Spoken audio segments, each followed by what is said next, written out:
Too long we've been fighting racial wars that started long ago. In order for us to grow, we must let go of what's been keeping us apart. Now the time to put the past behind, gather all mankind, make a brand new start. Yeah. Love has no color. You're my brother. Love shows no evil to no people.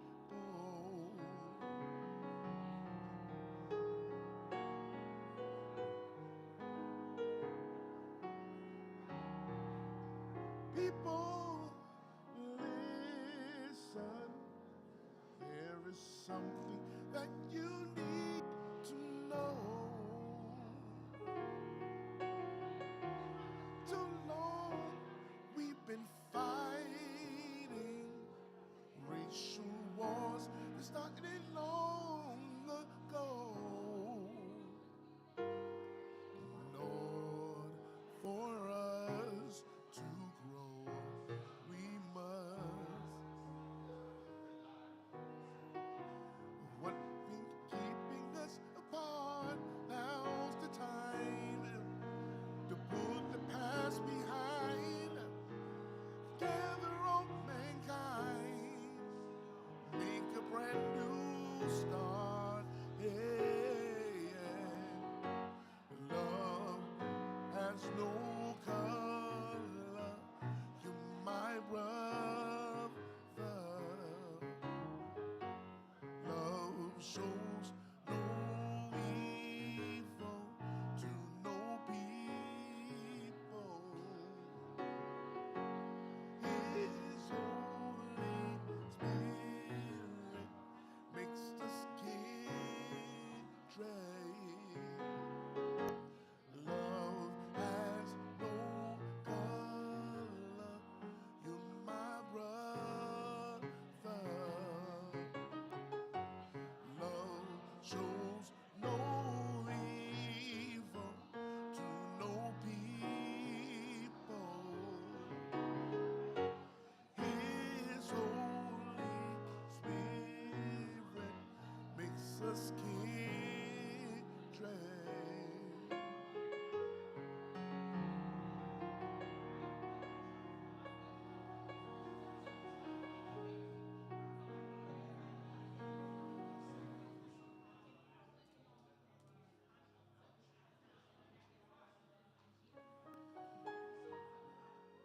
Love has no color. You're my brother. Love shows no evil to no people. His Holy Spirit makes us kindred.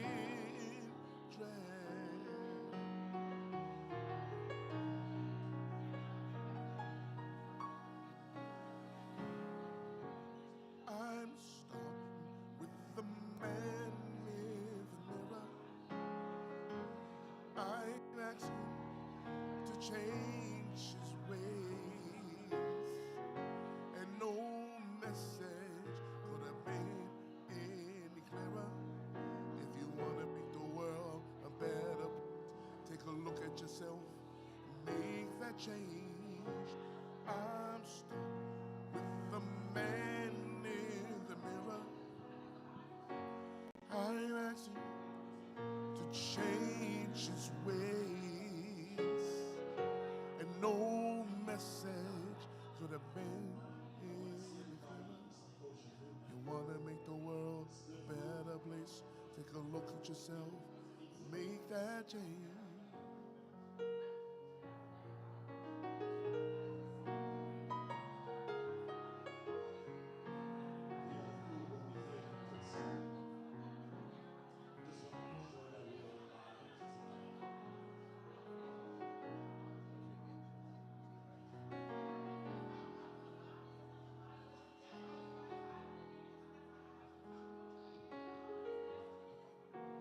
Starting with the man in the mirror,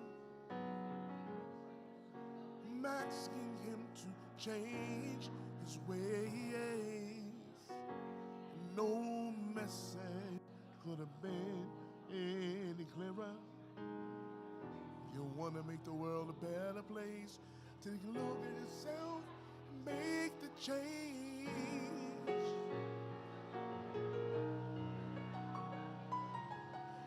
Oh yeah.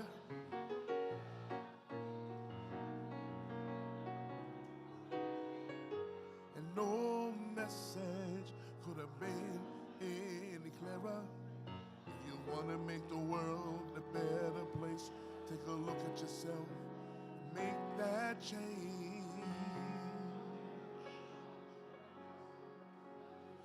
Wonderful change has come over me.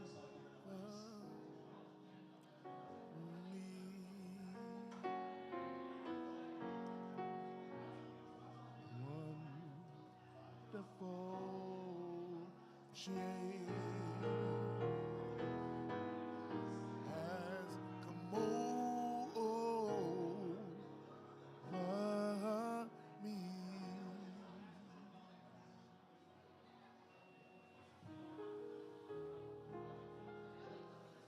Lean on me when you're not strong, and I'll be your friend.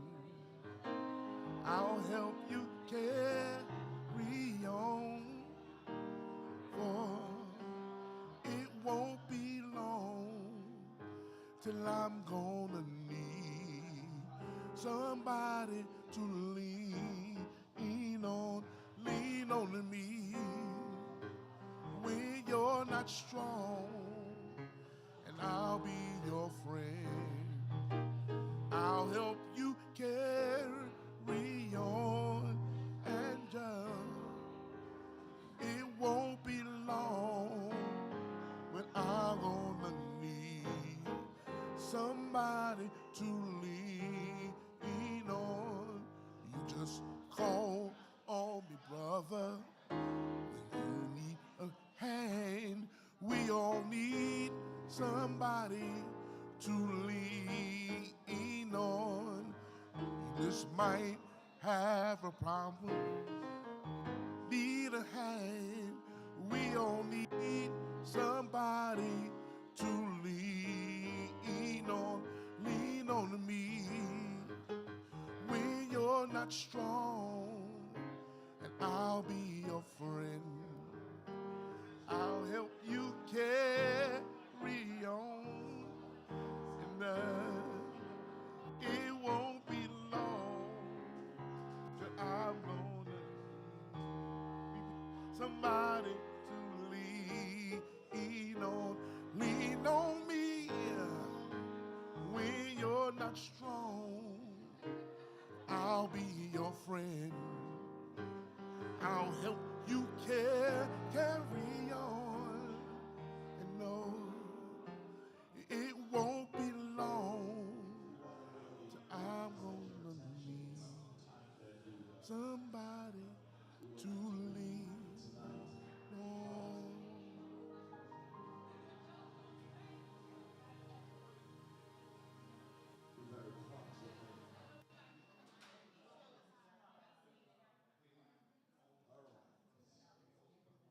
Y'all look wonderful. Clap for your neighbor and say, neighbor, it's so good to see you tonight. That's right. So this is Break the Bread, Break Day. So much to keep going in and out. We have so many wonderful things to discuss tonight. I was sharing with that today I was at the city council's office. So if you see me all dressed up now, it's just because I was in a meeting all day talking about these same issues with freedom.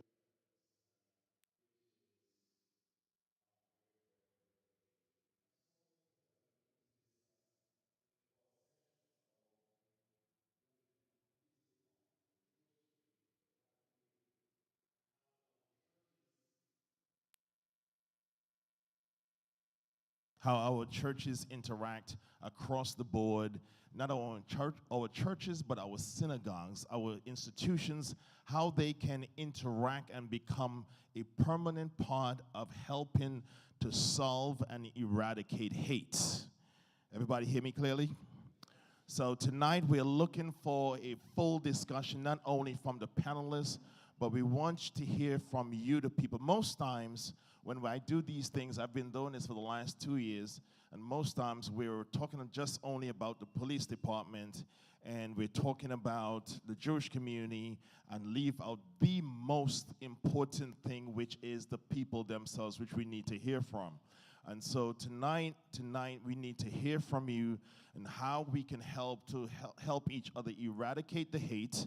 What do we need to do systematically? What do we need to do from an organization standpoint? How do we help to make sure that people who are victims of hate crimes get the resources they need to mentally keep going? Everybody hear me? So the mental impact is a great part of this, of solving this, to make sure that it works effectively. Too many times people are victims of hate crimes and we never address the mental effects of it. And so that's why we keep having repeated incidents of people throwing stones in synagogue windows, desecrating holy places, desecrating lives. Today I heard a very sad story while I was in the city council about this one young man in 2020, Rabbi, who got kicked up, beaten up because he was a part of the people who were protesting, and because he was a Jew, they really beat up on him really bad. And as he was telling us the story, he started crying, and I'm like, we need to do more. Somebody say more. We need to do more as a people. We need to do more as a community. But many times when we do these forums, when we do these community events, we're echoing within our own selves, meaning that we're just talking to our own selves because it's all black. Hello. And so that's why tonight we're calling Break the Bread. We're going to put a bread on each table, and we're going to have conversations, and you're going to break the bread with the person next. And, well, what are you doing to help solve this issue? What are you doing to speak to the rabbi? What are you doing with your Jewish neighborhood? What are you doing with your organizations that you're a part of? One of the organizations that impacted me a lot, well, two organizations was, one is JCRC, which we have Rabbi Bob Kaplan here, and the other one is Repair the World. And because of those two organizations, I was able to go to Israel. And my trip to Israel actually helped me to change the narrative of how I understood the Jewish community, how I understood the hierarchy of things that happen within our neighborhood, how I understood how we ought to be treating others who have a different perspective from your own. Because even though we may disagree, hello, somebody, we have to disagree on some things, but we don't have to become enemies. Hello. So tonight we want to find out what can we do. If you're a victim of hate crimes, we want to help you. We want to have victim resources, places that you can go to, but we need answers. We need to know why is it, especially in the black community, when these crimes happen, it's underreported. So if you watch the news right now, you'll see incidences within the Asian community that's on the rise, incidences within the Jewish community is on the rise, but in our own black and brown communities, it's underreported.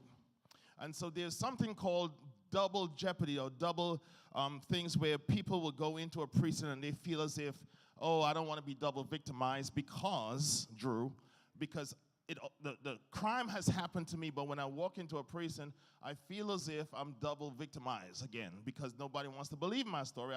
I'm this color, I'm a black woman, I'm a black man, and the police is not the enemy. Somebody say hello. Police is not the enemy. The police is here, but the police is also not here. Hello. The police is also not here they're not trained in certain things. And so sometimes as communities, we're looking for the police department to be an all-in-all, and they're just not the all-in-all. And so we have to learn how to stretch across and build a bridge to help each other. Our churches are important, Pastor Neville. And so tonight you're going to hear from these panelists. We have some impactful people here, and I'm excited about the great work. First of all, I want to thank my new friend Linda Kirk for giving the place. She is the manager, the owner of this place. Somebody put your hands together for her. We have a representative from PATH and the God Squad, my good friend Gisane. Hey, and we have my brother. Where you from? From yes, UJA. I was trying to remember. I compared you to JCRC, that's why. But I was going to give him a job at JCRC, but it wasn't. But thank you for being here tonight.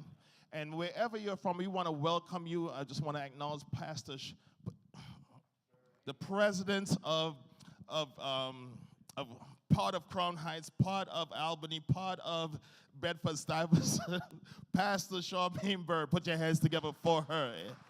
Amen. The community officers of the and youth officers of the 77 precinct, put your hands together for them.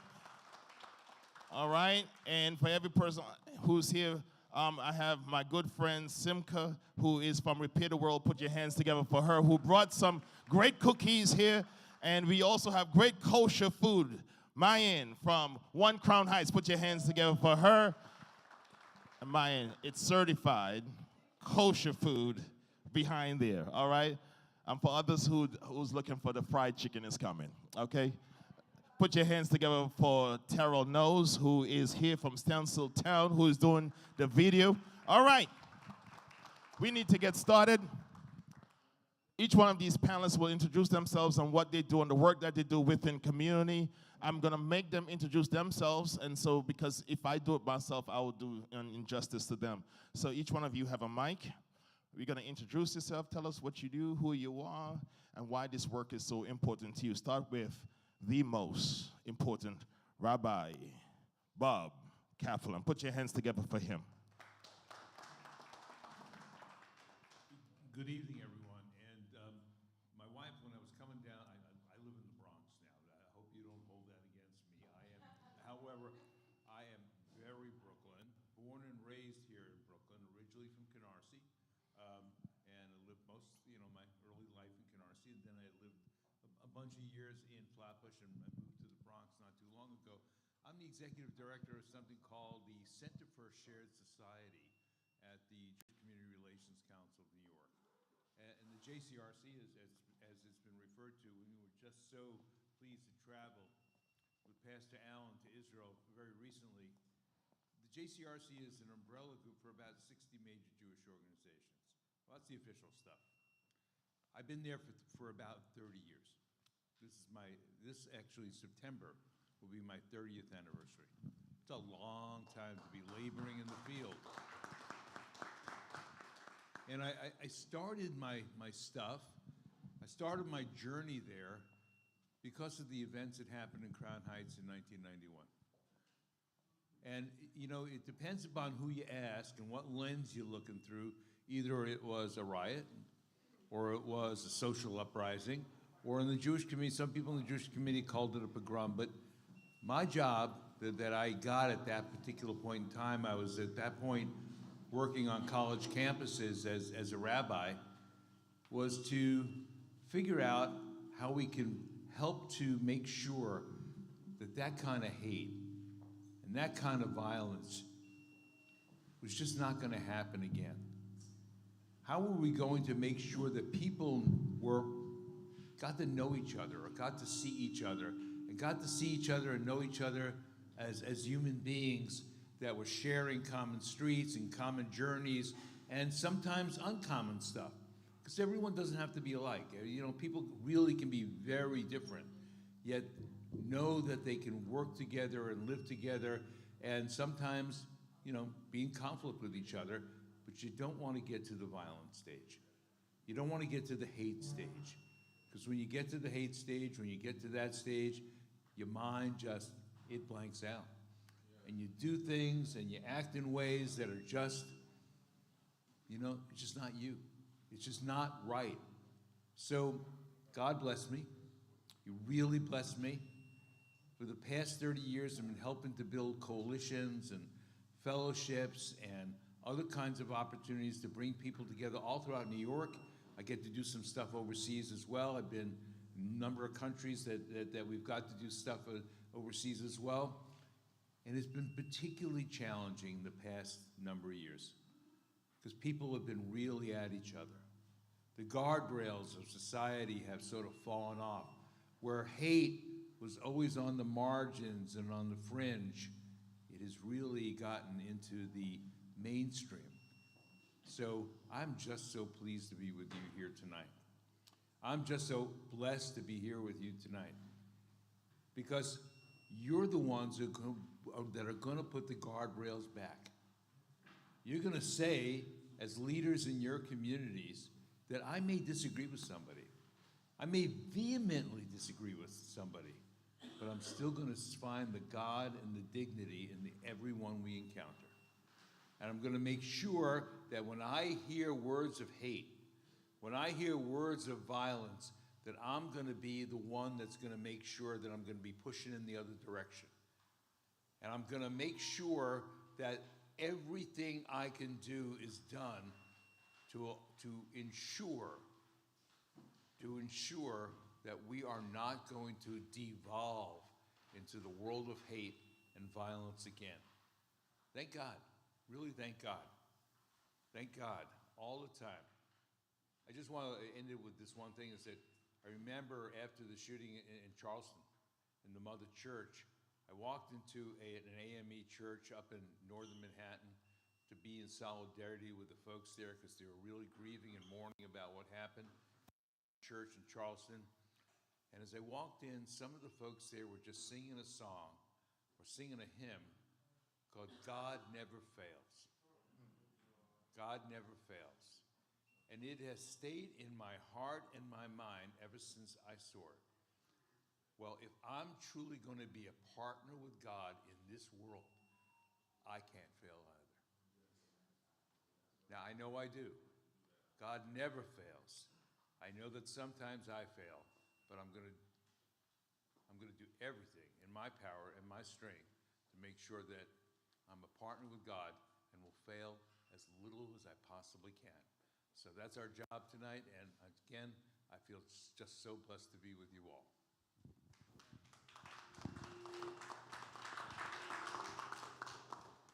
Good evening. My name is Reverend Craig Gaddy. I'm the pastor of the Friendship Baptist Church on Herkimer Notion. Everybody knows it's the church behind Vim's. So that's that's where we are. That was a Gavin Cato situation in Crown Heights, correct? In 1991. Everything that, we need to talk about that because we do see that differently. Everything in life for me is how people package and categorize it. My church, we're not apologists. We see it the way it is. We see hate for what it is. We see it from where it comes from. It is what it is. We call black, black, white, white. We don't apologize for nothing. So the reality here for me today is I'm just grateful that my dear friend David Allen has me a part of this. We call things out the way we see it. I don't put God in front of it to hide my fears. So we just see it the way it is. I mean, is that all right? Because my thing is, I've been black all my life. That's all I know how to do. And I don't do it any other way, so I don't apologize for being black.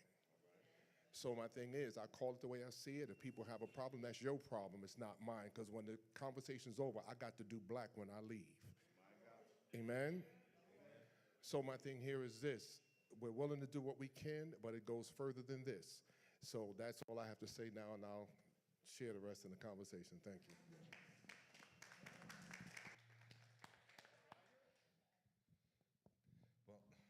Well, it's hard following men of God. I was told that once. I'll take a page out of Congressman Jeffrey's office and be one of the 3 B's that he always mentions, and that one is brief. So my name is Drew Gabriel. I am a community resident, right? And I say community resident from the standpoint that everyone on this dais and most of the folks in this room know that I hold many hats. But when it comes to this conversation, and one of the reasons why when Dr. Reverend Allen reached out to me and said, "Hey, Drew, I need you on this," I didn't hesitate, and I said, "I will be here." Because one of the things is that in our community, we don't have this conversation, right? And especially from the viewpoint that Reverend Gaddy just said. I I want to make sure that rather I'm a part of that conversation and that I continue necessary to be a part of that conversation. So thank you, Reverend Allen, for having me here. And I'll pass it along. Thank you. Put your hands together for Pastor Straker. Good evening, everyone. Thank you so much, Dr. Allen, for inviting me to be a part of this powerful community conversation tonight. Good evening to all of our guests that are here, and we just thank God for another day to be alive and to have this opportunity to talk with one another, to have conversations. My name is Pastor Louis Straker Jr. I'm the lead pastor of Reflections Church in East Flatbush, Brooklyn. And I'm also co-host for the Reset Talk Show, Fridays from 10 to 12 on Caribbean Power Jam Radio.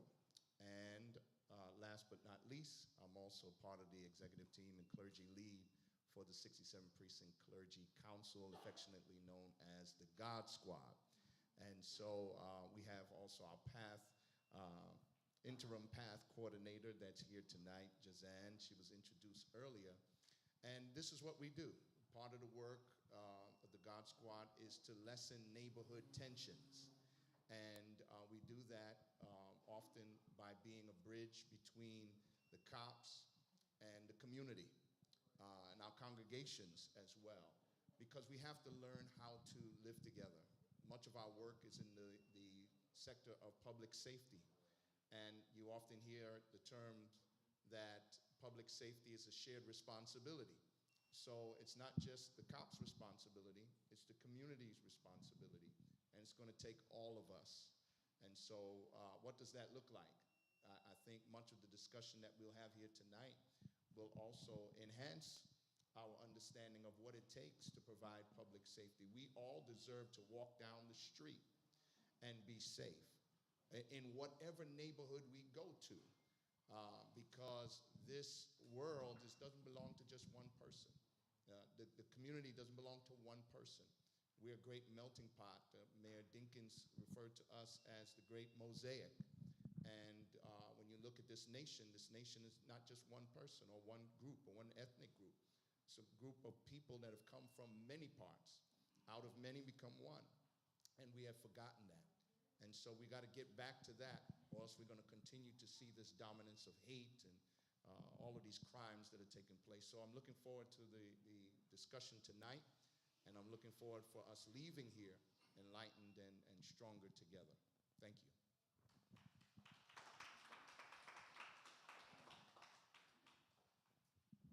Hello. Peace and blessings. My name is Vanessa Johnson, and I'm the executive director of a grassroots organization called Prize Possessions. I've been minimizing gun violence in communities throughout Brooklyn for about 7 years now. And I decided to start my own nonprofit because I believe that I realize that there's a formula that needs to happen. Our organization's mission is to empower through education and love. And the reason is that because with education, you can change the world. And with love, God is love.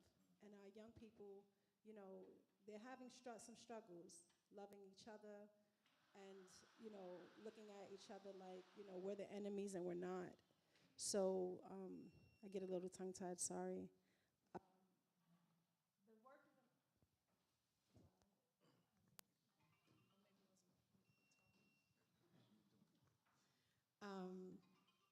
The reason why this work is so important to me is because I believe that the generations to come is lost, and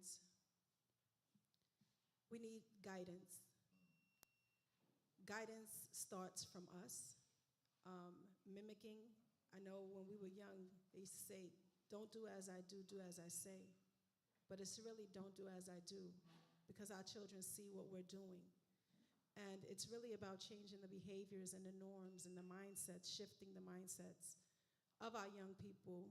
I've been working with young people, like I said, for 7 years, and it's really about understanding they don't have a voice. So be able to provide a space where they can come and talk about the things that they're going through, I think is much needed. because that can eliminate some of the gun violence that is going on in our communities. Because remember, our sons and our daughters are looking at each other like enemies, and we're not. So it's definitely about, how do we do better? How do we shift the narrative of what used to not work, what used to work, that is not working now? How do we come together collectively with all of our ideas and bring it to the table? Because it don't take one, it takes everybody, right? So it's generations and generations and generations that's gonna come too. So now we wanna be able to shift it and provide more love inside communities than hate.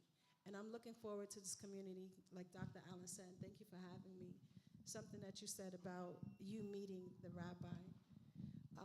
Growing up across Eastern Parkway, I was afraid, or rather we couldn't go across Eastern Parkway because of, being taught that, you don't like those people or those people don't like you. And it has to be a shift because a lot of our kids are growing up that way, right? And I'll tell you a story and then I'll pass it. I went to the dentist. My dentist is Asian, and he was telling me how he came into this world with nothing. And his parents was on food stamps, right? They didn't have nothing similar to my story. And I told him, I said, thank you for that, because you gave me some clarity. Because when I look at Asians or Chinese people, we look at them as, oh, they got all of this stuff, Chinese nail salons and all of these things, right? They don't go through the things that we go through. But it's only one human race, and we all go through similar situations, so there's no reason why we should be hating each other. So it's really up to us to show love, and God is love. Come on, put your hands together.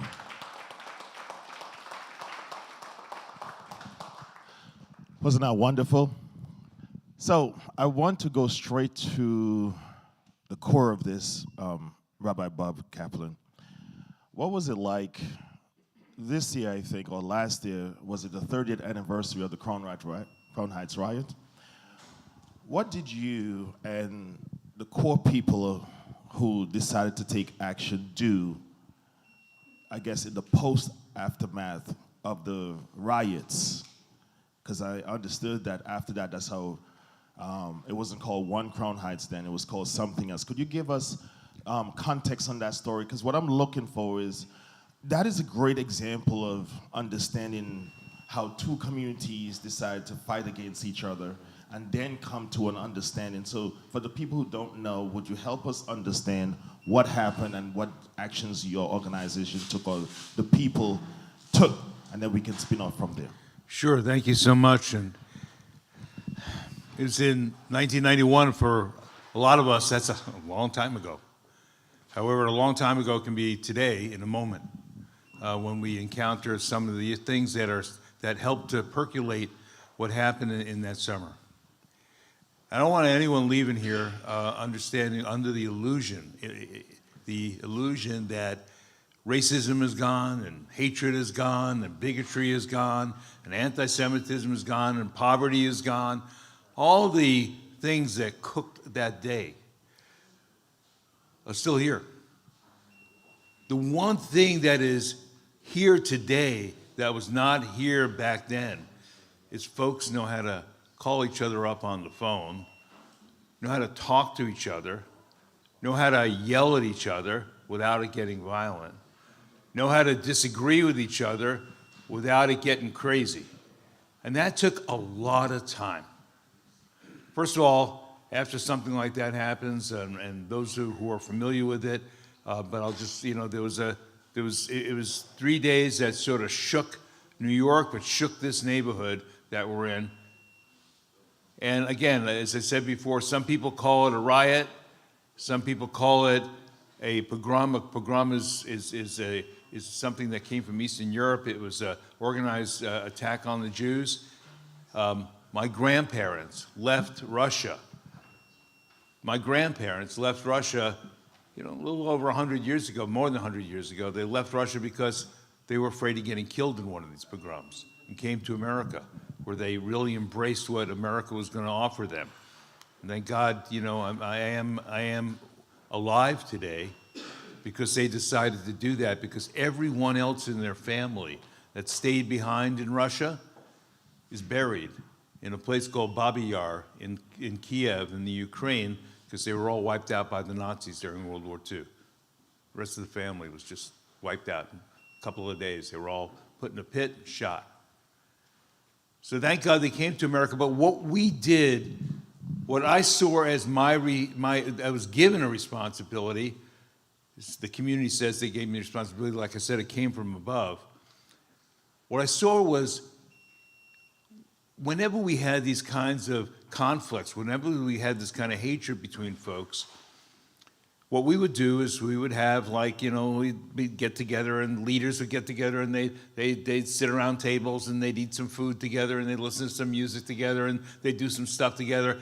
And when everyone felt calmer, not that they solved anything, when they felt calmer, they'd go back to their, respective, homes or neighborhoods and just wait for the next round.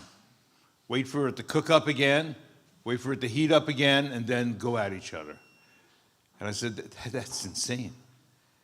So what we began to do in cooperation with a whole bunch of leaders here in the community, representing the full diversity of Crown Heights, was bring people together, not just to talk to each other, but to do stuff with each other, to find those points of commonality, to talk about law enforcement and public safety, to talk about health care in the community.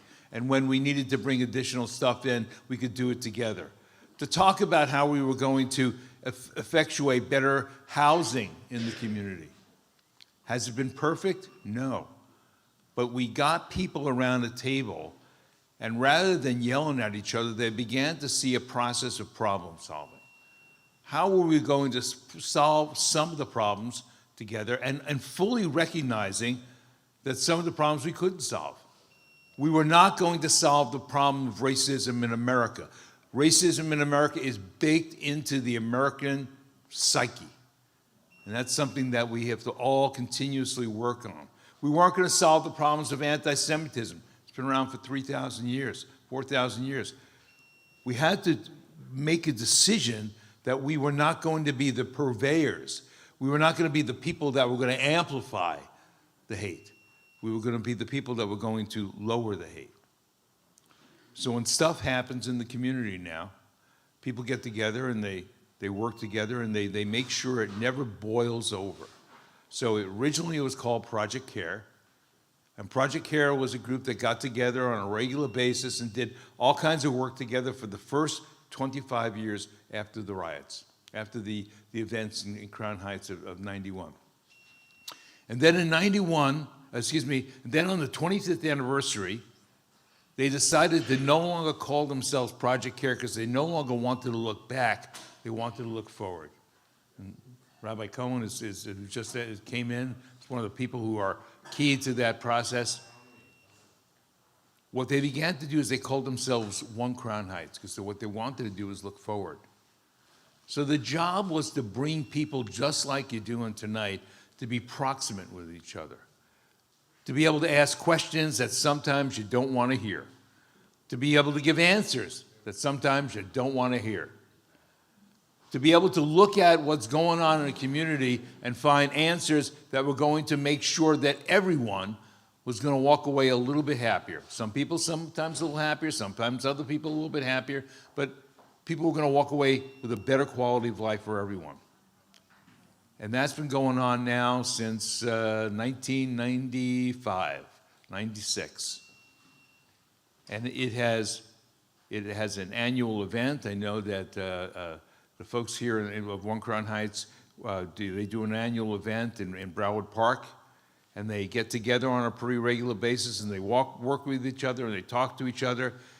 And every time we get that phone call, or we get that now, social media, notification, whether it's on WhatsApp or it's a messaging or something on Facebook, that something's happened in the community, people get together and find a common way out of the junk, rather than allowing that stuff to boil up again and engulf everyone in hate.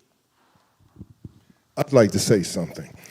The situation that happened in 1991 with Gavin Cato, the fact or the problem that surrounds that was the fact that after the incident, after the kid got killed by the young motorist, the motorist was not brought to justice. So let's call it what it was. He was not brought to justice, and what happened was that the precinct on the corner of Eastern of Empire Boulevard and New York Avenue did not move forward to make the arrest or to bring him forward. So as a result of black people not being heard and not being recognized, they acted out. When you overlook a people or you marginalize a people, they will act out. They had a right to, because the problem was a young kid was killed. No one said nothing. The kid that drove the car disappeared. He never reappeared. So because nothing was done, then the violence came. So we're focusing on the violence, but not the cause of the violence. If justice had been served, there would not have been any riots. But because justice has not risen, that's why we have the problem. Your family came here 100 years ago, mine been here since 1619. The reality is my family did not die in Africa, they were killed here. So my thing is this. This is the narrative that we're dealing with. Like I said before, I don't apologize for nothing because it is what it is. And until we are recognized, and like you said, when we go into the precinct, sometimes we're handled as if that's just the way things happen in the black neighborhood. Hell no. It ain't supposed to happen like that. So my thing is, that's how people just walk away because we're mishandled, and I have been mishandled. If I'm not dressed the way I'm dressed now, I get mishandled. So let's talk about it. So my thing is this. We need to focus on the core issues that cause these things to happen or that cause people to act the way they act. If our actions were seen as mental illness, well, maybe we wouldn't have these problems, but we're looked upon as victims, as crazy, and as them. So that's where I'm coming from. I'm kind of done. Thank you. Pastor Gaddy wants to start fire up in here. No, this is great. I love how Rabbi Kaplan started it, and then Gaddy brought the fire. But I like what both of y'all said. So what is, I need someone else to answer this. What is the core?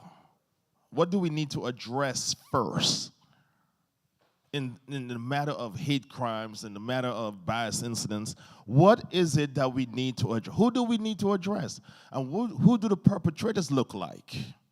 Because most times, as I was discussing today in the council city office, most times in our own communities, well, most times when you hear of a hate crime, sometimes, I'm gonna say sometimes because I'm the moderator, I can say whatever I want.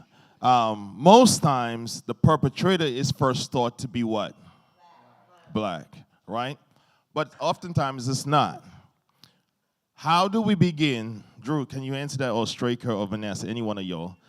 How do we begin to address the core, what do you think is the core of hate crimes? Or how do we begin to address the core issue of, or the initial issue before it can even begin? What do you think is causing it? I like what Gotti said, so bounce off of that, so go on. No, so addressing hate crimes, or necessarily addressing the core issue to hate crimes from that standpoint is looking at it from the standpoint of what escalates us to that point, right? Because this is not you asking what, that's like asking necessarily what happens or what starts manslaughter.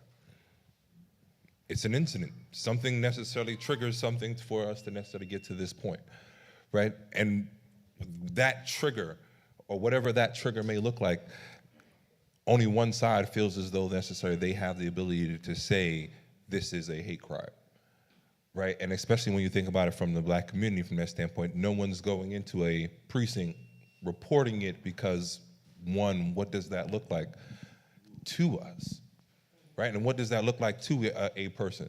So even on my way here, I live in Crown Heights. Been here my entire life. Went to PS 161. Right next to PS 161 is also another school. I'm trying to. What is the name? It's a Judaic institution. Yes, sir. So from that standpoint, I'm not trying to. So I say all that to say is necessarily growing up, and you have those two right next to those two schools was a place called Mr. B. Now, granted, if you've been in Crown Heights, you know where or who Mr. B is from that perspective, right? So I say all that to say that's a place where every young person is welcomed in, no matter what. But us going in there and wanting to play a game or going to go buy a 5-cent piece of candy or something to that extent, and then coming out and then saying we're going inside of the park that's right next to it, and being run out, what is that considered? Because at 7 or 8, you're just like, oh, well, they don't want us to play in the park. That's fine. But you as an adult, what kind of conversation is that? Or what does that necessarily lead you to? Is that a hate crime? Is that necessarily what perpetuates that? Because now if someone says, well, why can't I be here? And now it gets escalated to another situation. Who was mostly in that park? I was black, well, the park, well, the park was for the school. What is the technical name of this? I'm blanking on it at the top of my head, but the park wasn't originally designated for the public school, right? It's from that standpoint, but because it was open, and you're going there, and hey, as long as you weren't late for school, play around a little bit, then you pretty much head out. But I say all that to say is necessarily from the standpoint of what is the root, what is the cause. You as a young person, you're just like, all right, hey, we're just gonna leave before we get into trouble. Versus, why would we even be in trouble? All we're doing is playing. All we're doing is basically doing what we think is normal to the community. Because we see an entity, we see something, and if everyone has access to it, or if this is a public place, why can't we? But as soon as those kids get told to leave, and you're running out of the park, so on and so forth, you as a young kid, you have no understanding of it. But now what does that conversation look like when you're older? And it's now someone telling you, hey, you shouldn't be here because you shouldn't be here. Wait, why? And they can't explain it besides any other reason besides the color of your skin. That perpetuates that hate, but we're not going to the precinct saying, this is what just happened to me at the park.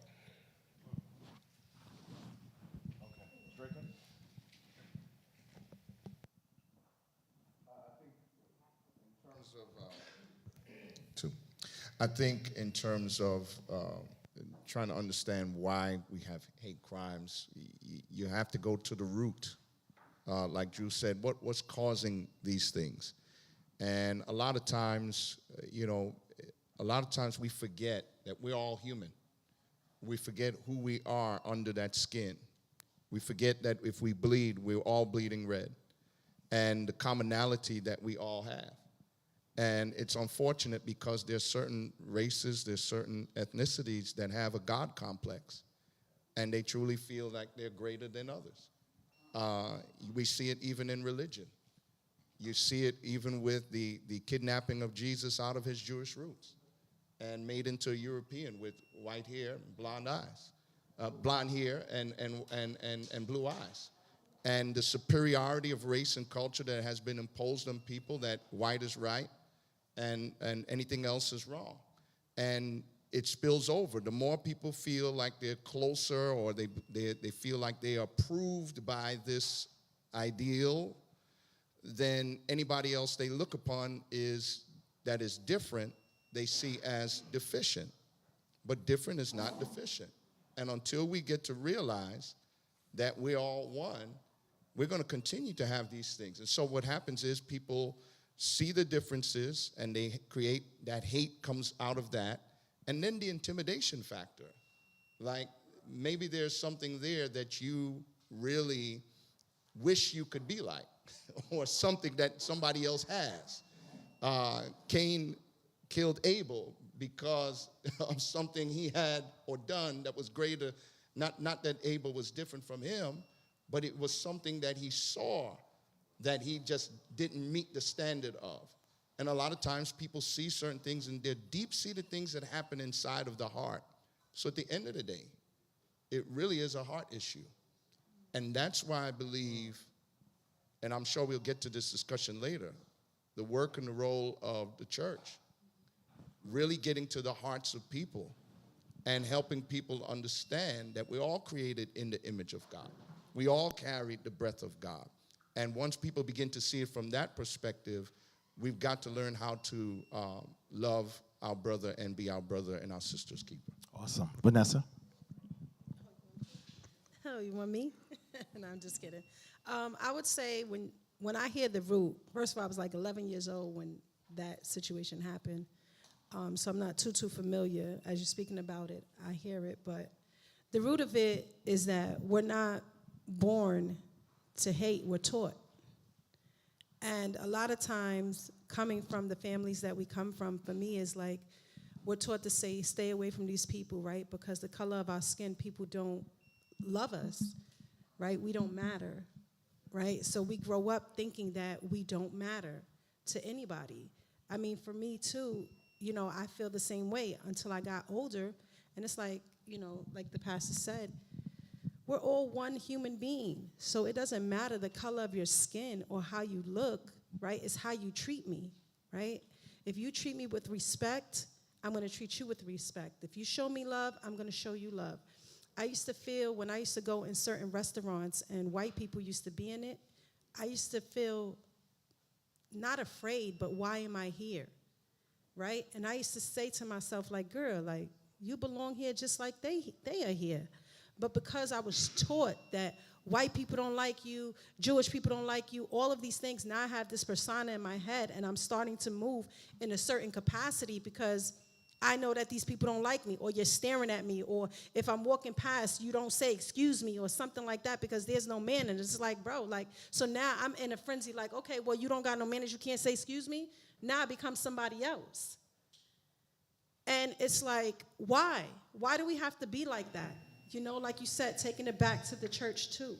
I believe in that, too, because, again, it's all about love, loving each other, not being afraid of each other, not only us as black and black people, right, being scared of each other, but other races, too, right? But it has to go hand in hand. These conversations have to be happening because it's a lot of times, a lot of things get swept under the rug and they're not being spoke about. People's feelings aren't being put out there like, okay, because you said this, you made me feel this way, and now I'm going to react like you said, right? It's always, okay, well, since you reacted, your reaction is what's matter. It's how you handle it, right? But if I wasn't taught how to handle it because at the end of the day you disrespected me or you didn't feel like you disrespected me, now I'm going to do what I need to do because now I got to protect myself. Wow, powerful. Yes, Robert. So, first of all, I want to thank the pastor for feeling so comfortable that he can speak his mind in front of somebody else who he may think disagrees or agrees with him. But I want to thank you for being so honest and allowing the trauma of that time that obviously is still raw to come out and to be expressed. Because, by the way, we all got to deal with the trauma. We are all traumatized. We're consistently traumatized. And it may not be what happened when you were 11. It could have been something happened later. The trauma is consistent. But I want to pick up on what something Vanessa said and the pastor said as well. And what you said about 1619. It is so, racism is so baked into the American psyche. Some people, I know that President Trump said, I ain't got a racist bone in my body. Please. I am blessed that I grew up in the projects where I grew up with everybody in Canarsie.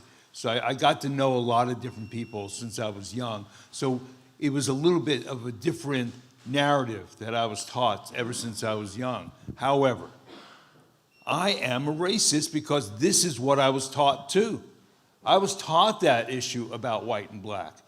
I was taught that issue that Asian people are Asian people and all those people. And it seeped into my psyche and my brain and my words and my consciousness.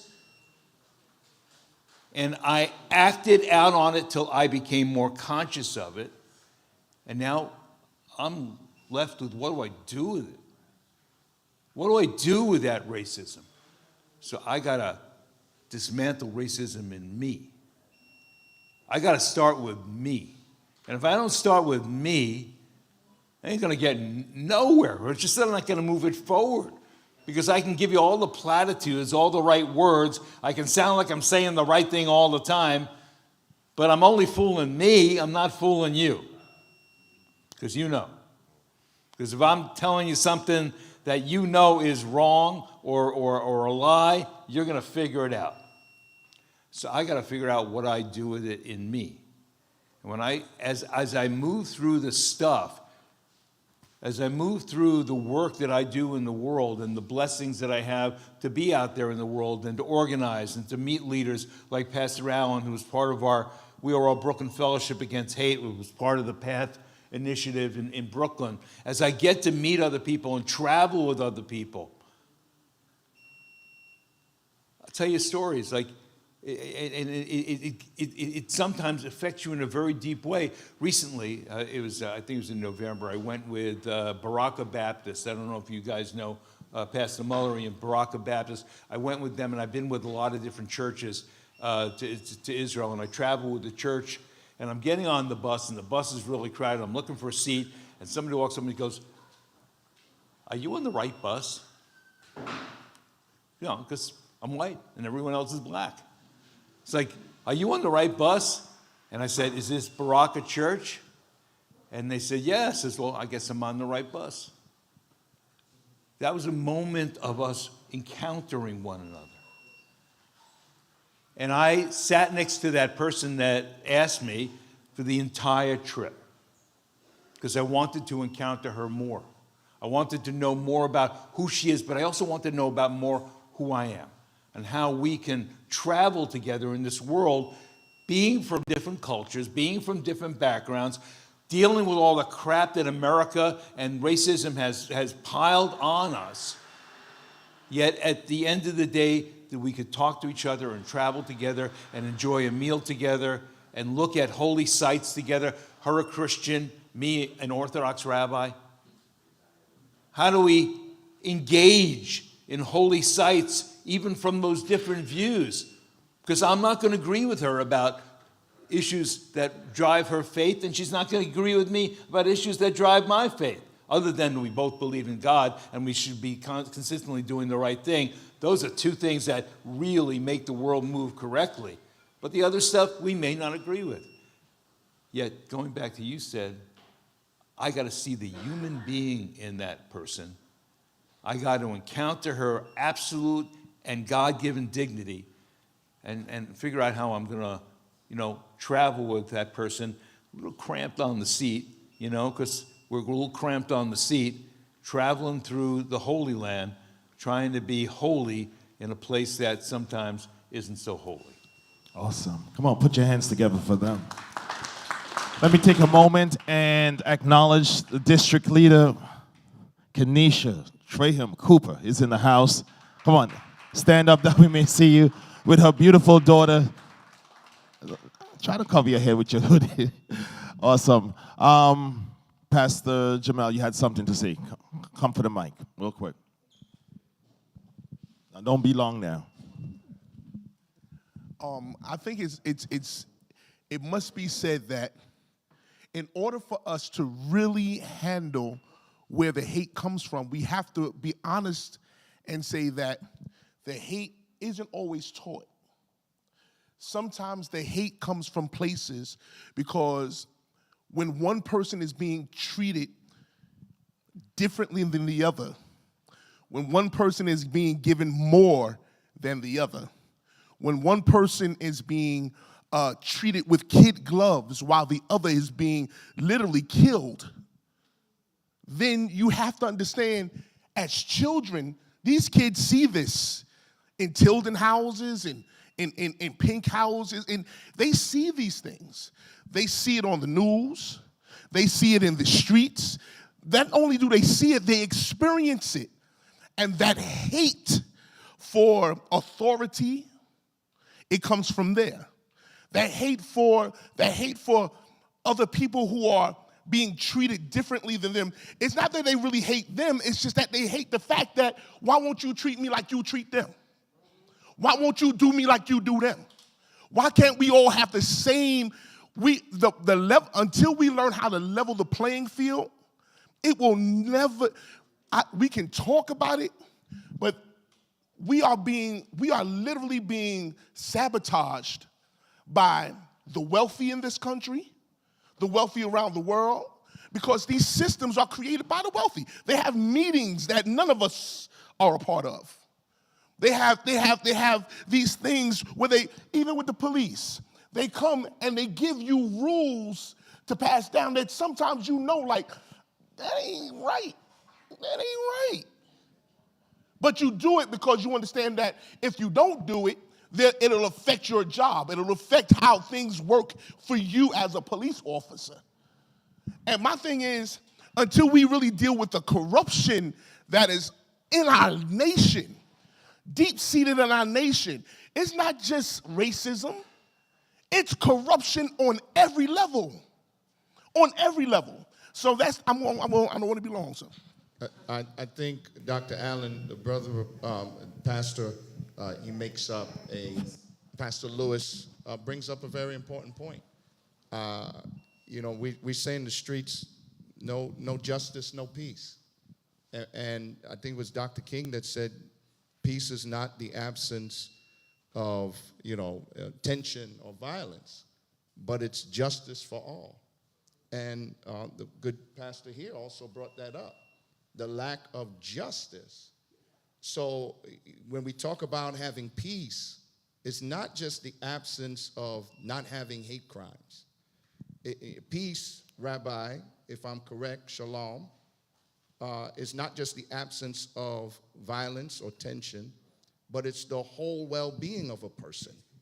It's the completeness of a person.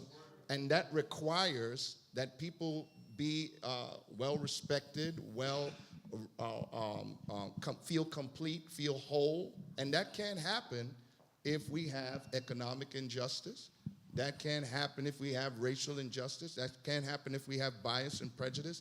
So until we have these inequities that are solved in our nation and even in our world, we'll have these tensions, and we can't have peace. And where there's no peace, what happens is you see these things begin to rise and things take place. So we got to get to justice.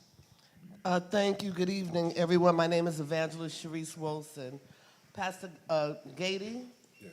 I appreciate what you said. I lived in Crown Heights during that riot. I lived on Sterling Street between Bedford and Rogers. And I was out there and literally chased by police. Hear me now, this little thing here, I'm 61 now. So imagine back then I was chased by police as if I had robbed a bank. So I just want to put a period on that. But one thing that I would like to add to this discussion, we're talking about peace and justice, young people. And first of all, I do believe that prayer needs to be back in schools.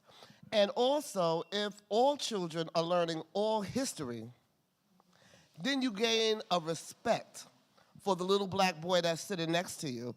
To learn the history of what the black people have gone through. If you remove the history, then the only history that most people know of us is that we were savages and we evolved from caves, which we know is not true.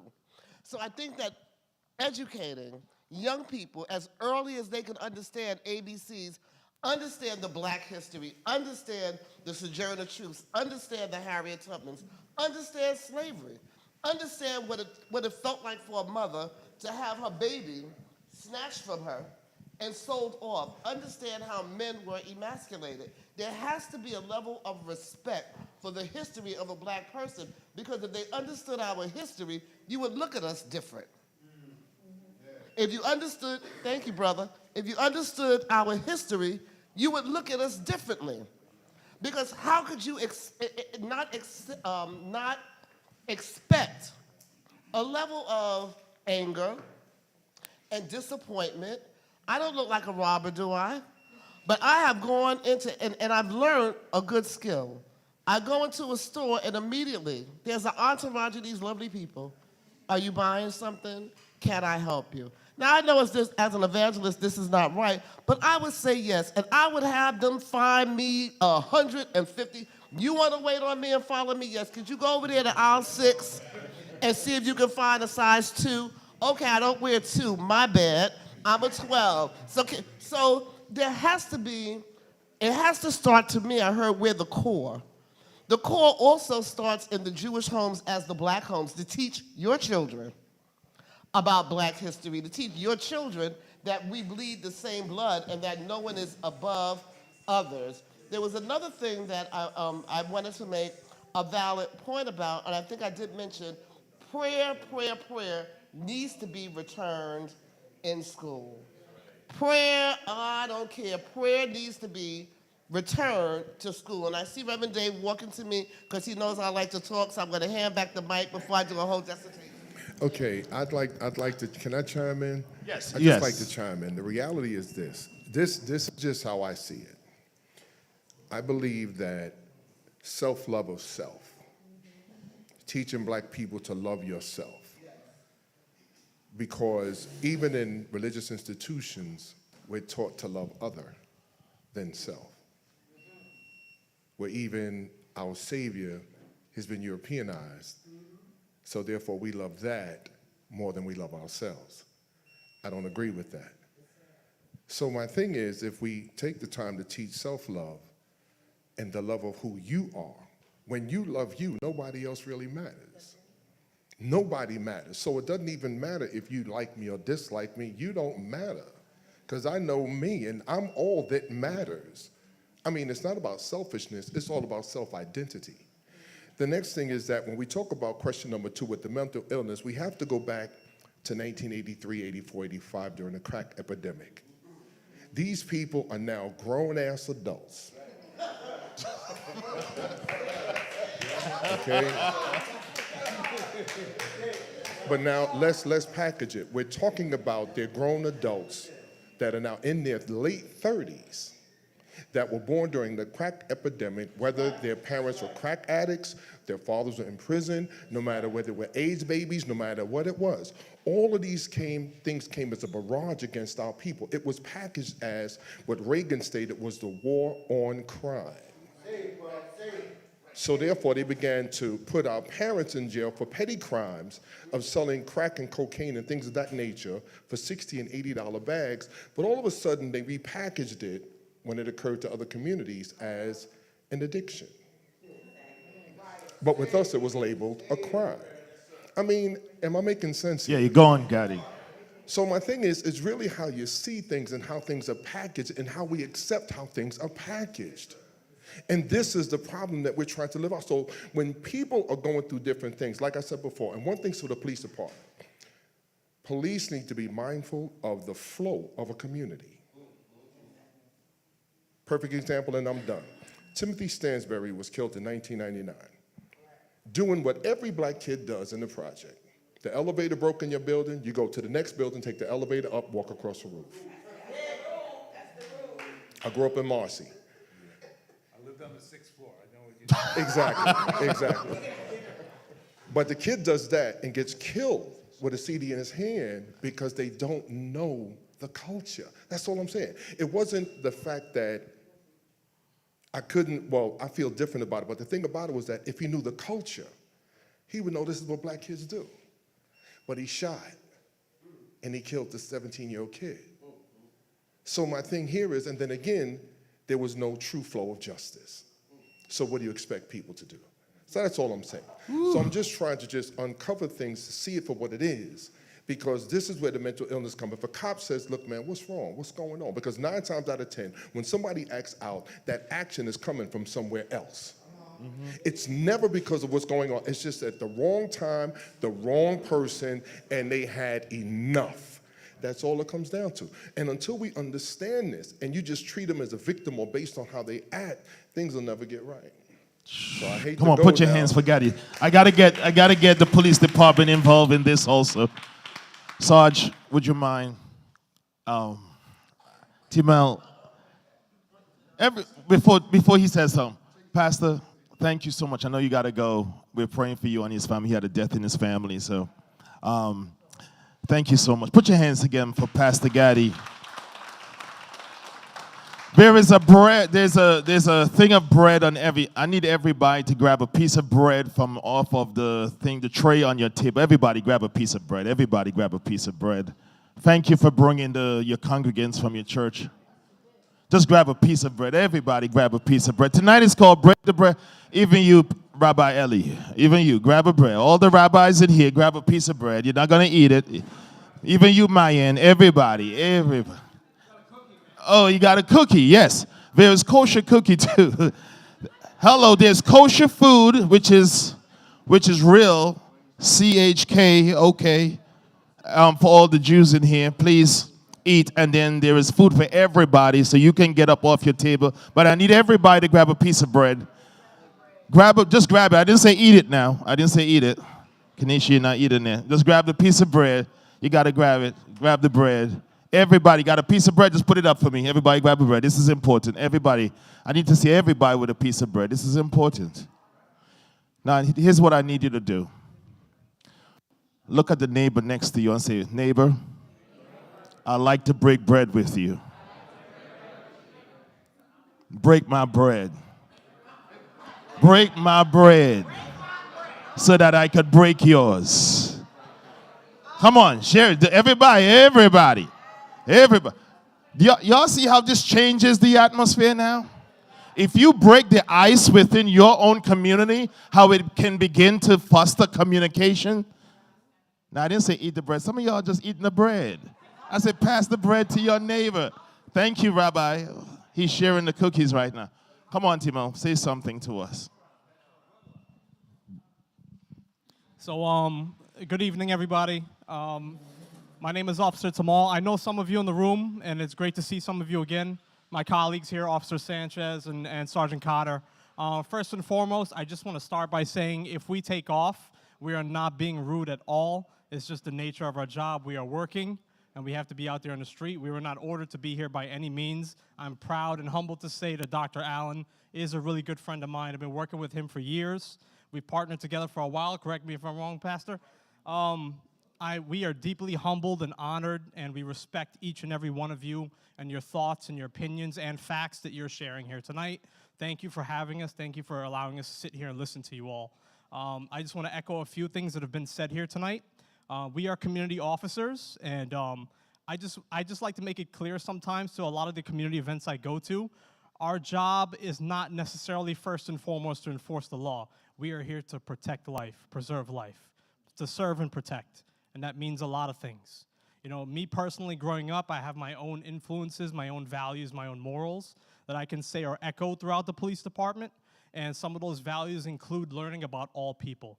If I learn about all people, I can respect all people, and I can serve all people. That's something that I pride myself on, and I can honestly say that that's something that's shared between myself and a lot of my colleagues in the NYPD. So I don't want to take up too much time. I want to thank you all for having us here. Like I said, if we take off, please do not take it personally. That's just the nature of our job. And we respect all of you. We're very humbled to be here. Please continue to do what you all do. We're only strong together, and the only way we can make change is together. You know, we serve together, we pray together, we protect together, we can save everybody together. Thank you, everybody. Sure.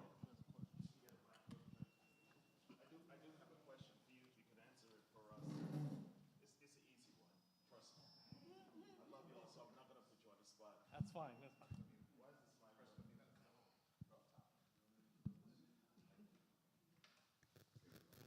All right, thank you so much. I said not gonna put you under pressure. I love you all, and I truly love these officers that you see sitting around the table, because every single event I've worked in Crown Heights, they've always come out and support me. So I would never put y'all on the spot. But I do have a question. Can you tell us some of the challenges because of where the precinct is placed? I know we're between the 71st and the 77. What has been some of the challenges you face with the youths within our community and the adults in seeing the cross sections of both communities, having a Caribbean neighborhood, dealing with the African American neighborhood and dealing with the Jewish community? Just tell us, just be honest, what are some of the challenges that you see, and how we as civilians can work together and break bread? And what would you say Sarge, you can comment on this also, and my other brother there. What do you think we should do as people, civilians, that can help foster and work at the core to create better communities without hate? Everybody got that? Yeah. To foster better communities and break bread without hate, and really work at the core of what you're seeing and what you've experienced in the communities of color. What have you seen? Well, one word comes to mind automatically, and this is just my opinion: humility. I strongly believe that if whatever race you are, whatever color, creed, organization, if you have a sense of humility, you'll be able to better understand what another person is going through, and you'll be able to better help or assist that person in whatever needs they may have. Humility. Nobody's better than anybody else. And myself, working with youth from a variety of different ethnical backgrounds, or ethnic backgrounds, I can say that, it's a fundamental value that's missing in a lot of communities, not just where I work, but where I live, which is in Queens. There's a lack of understanding about various cultures and what some of the traditions they may have, and some of the responsibilities they may have to their religious backgrounds or their cultural backgrounds or the groups that they belong to or identify with.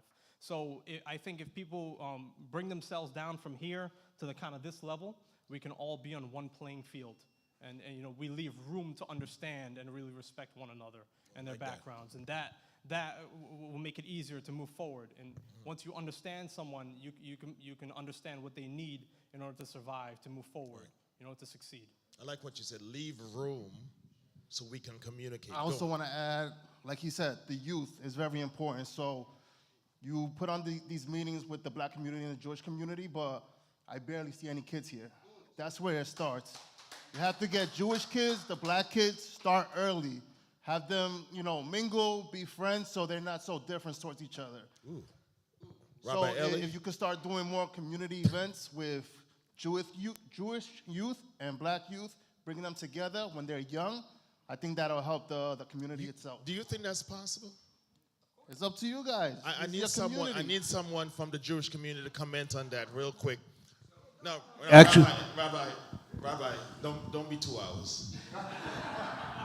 okay, I got my time limit. So, yeah, I do want to address it, and I'm hearing a lot of good things. There are two things I think that's very important to say. And one is, Jewish people are not white people. There are Jews from North Africa. There are Jews from all over the world, from India, from Ethiopia.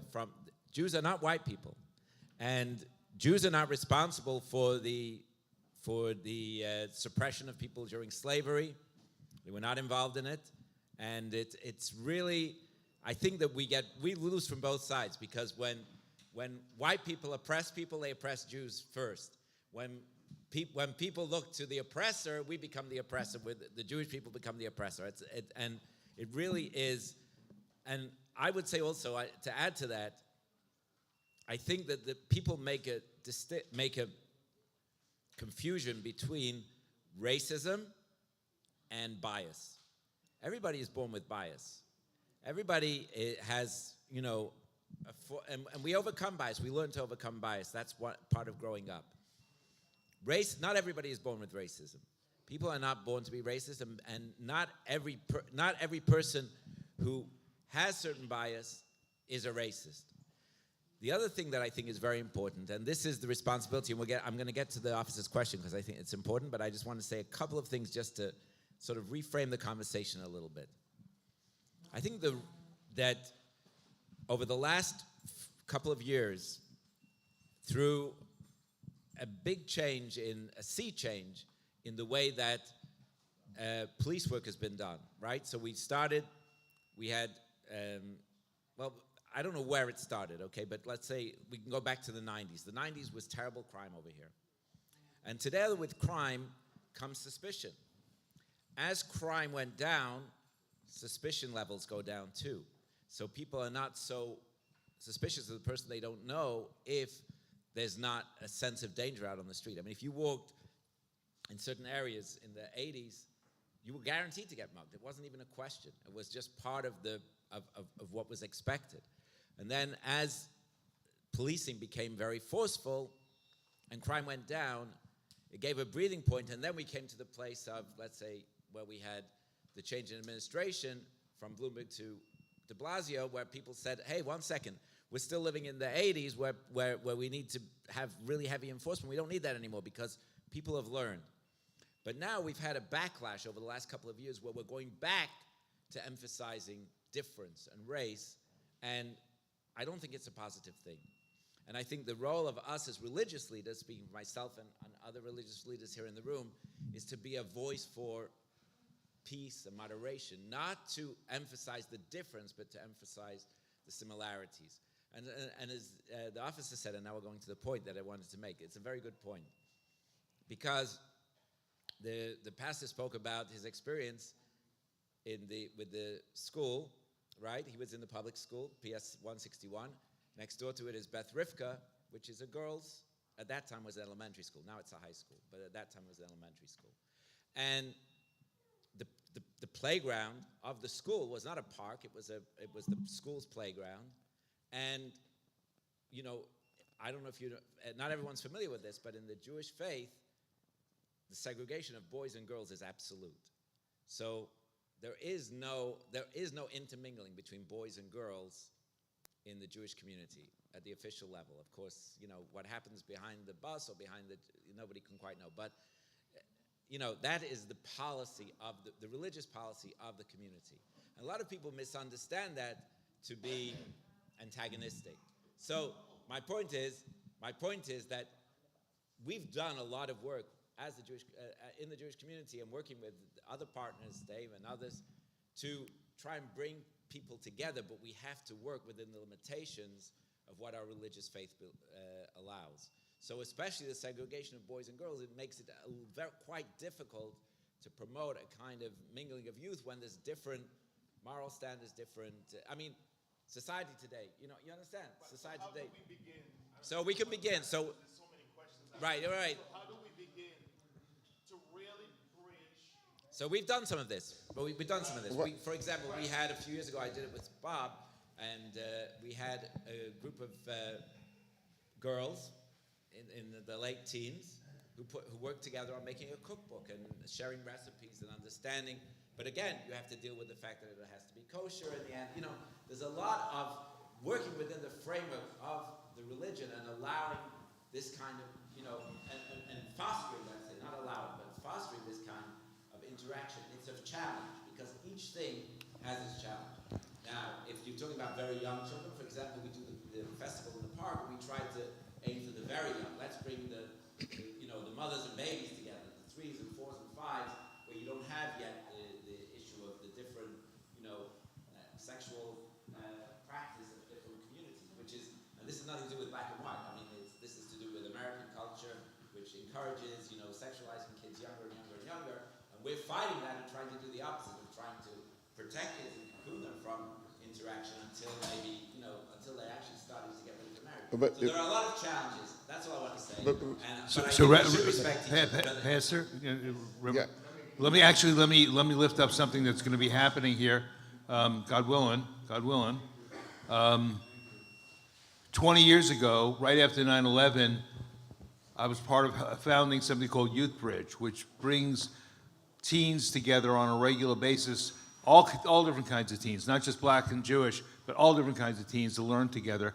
And God willing, we will help to bring something like that to bring to Brooklyn over the next year. So you got to create those opportunities for teens to get to know each other, for young people to get to know each other, and certainly to be aware that there's going to be real differences that people are going to be uncomfortable with.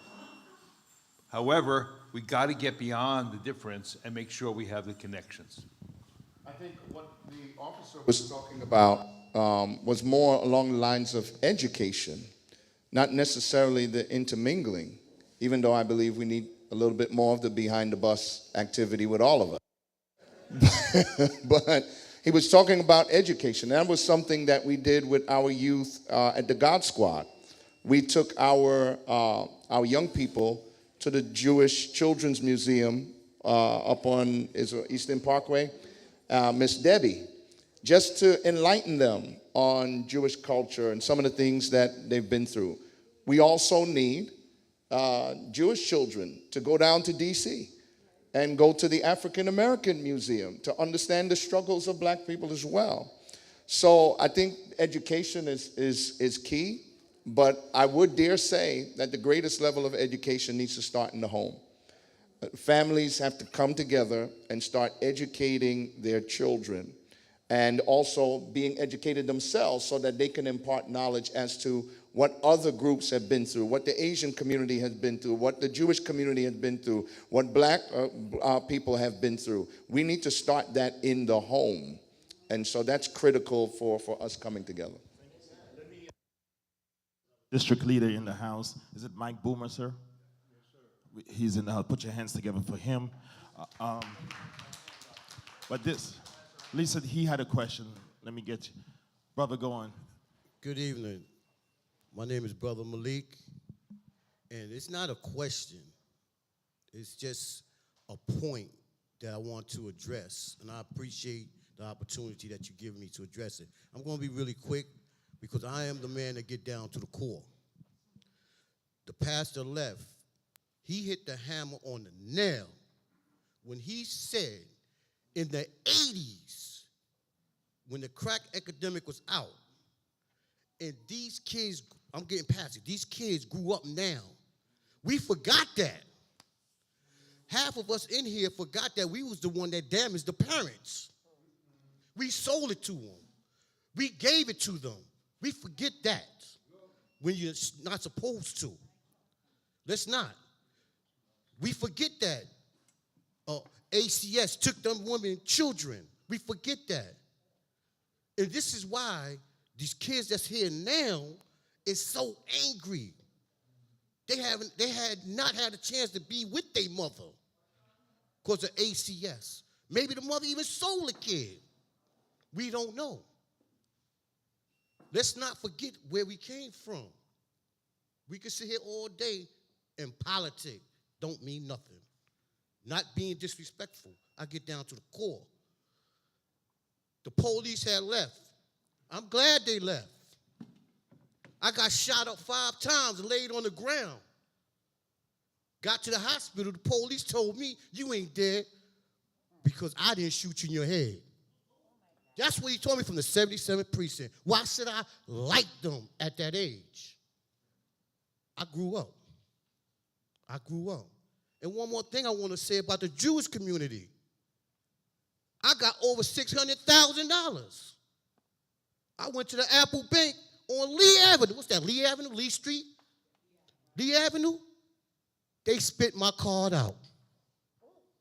I put it in the ATM and said, pfft, like I didn't have no money. Why should I agree with that? And you know, I'm in the field of saving people's lives in rehab and drug rehabilitation. And guess what? The Jews are the most biggest ones. They need me. They beg me to put their family into a rehab or a detox. 3 days in a row, they asked me, can you not say nothing? No, I'm not going to say nothing because of confidentiality. But I see you. Let's not forget. Thank you so much, brother. So yes, let me just say something to that. You know, one of the things that we have, the reason why we have these forums is to help foster communal understanding. Communal understanding is that we have communion with each other because there's some things that are still fresh. There are hurts that are still fresh, and we need to have communal understanding. We were about to wrap up some things, but for the sake of time, and we could go on all night, all day with these discussions, and that's why we have them on a monthly basis. So keep on watching for when I post these things, because as you see, the way he was speaking is still fresh in his mind. Hello, somebody.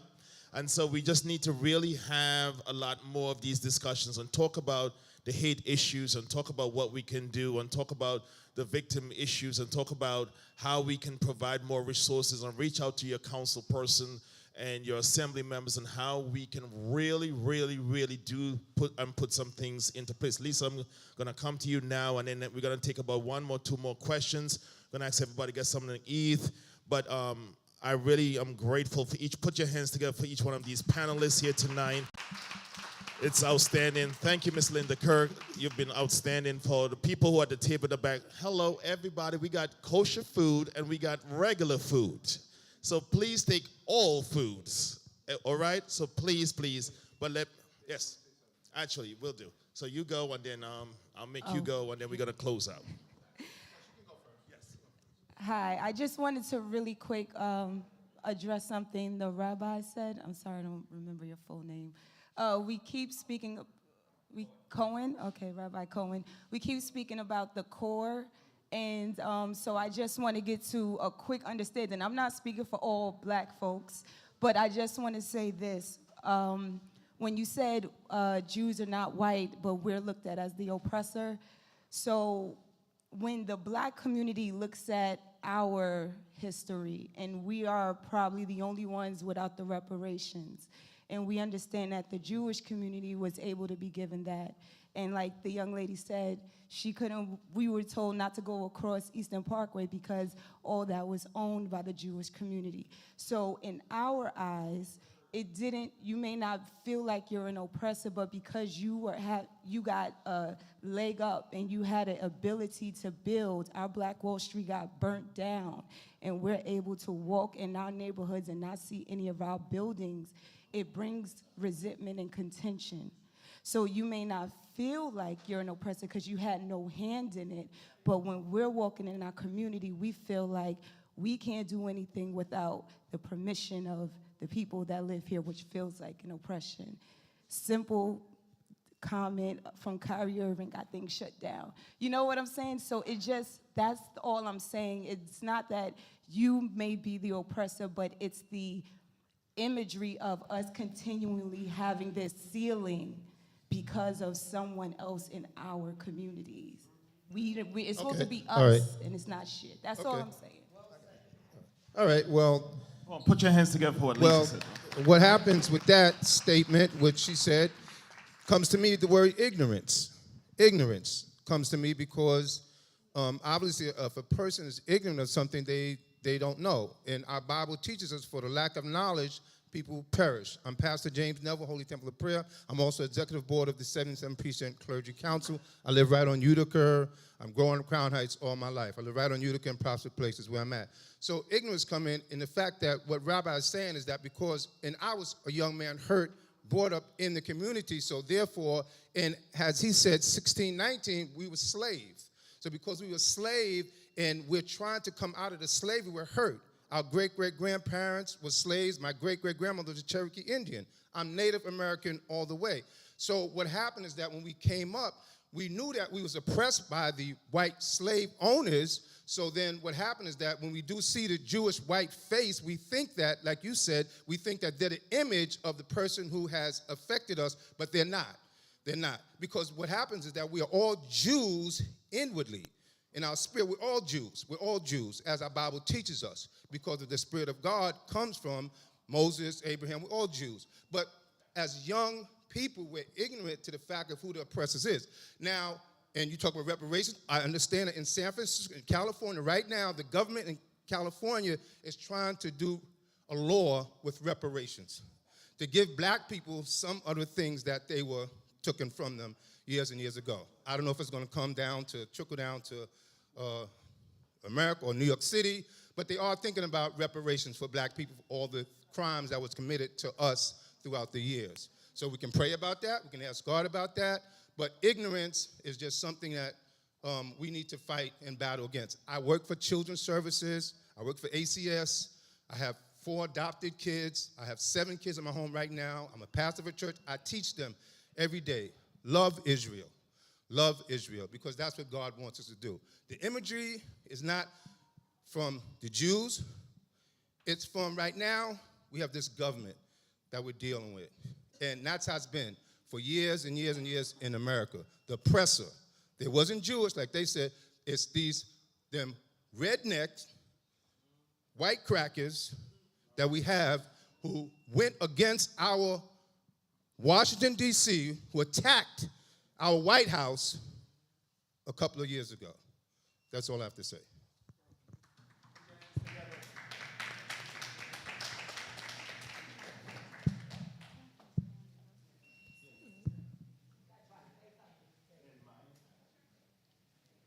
Hello? Oh, God.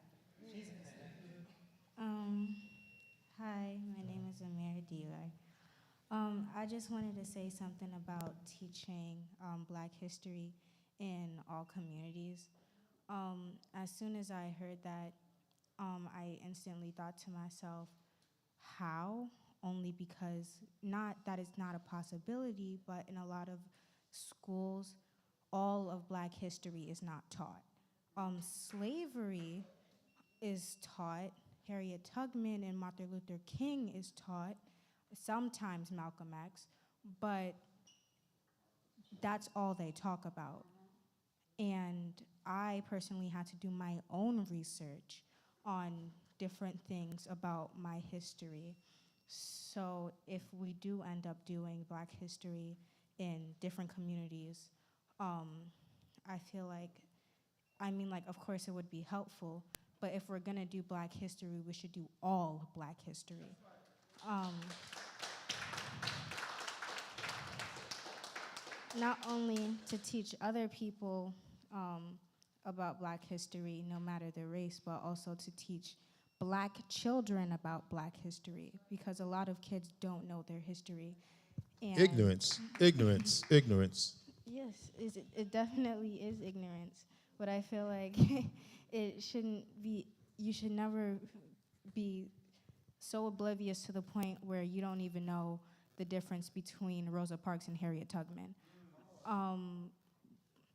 I think that if we do end up teaching Black history, it should also be to love our history and to love each other and be able to love ourselves and our skin in the process.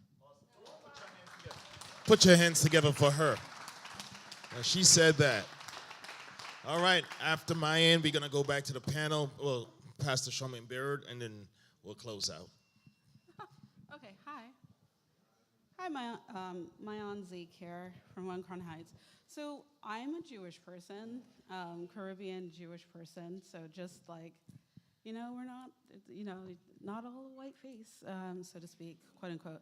Anyway, I just wanted to say also, I went maybe October, no, maybe it was December. Anyway, it doesn't matter when it was, but I went recently to the Legacy Museum in Montgomery, Alabama, and it was a very well done, extensive history of Black Americans, or African Americans in this country. And it does it very in a chronological manner. So at some point in time around the 1950s, 1960s, etc., they have a lot of signs, signs that were hung up in various stores.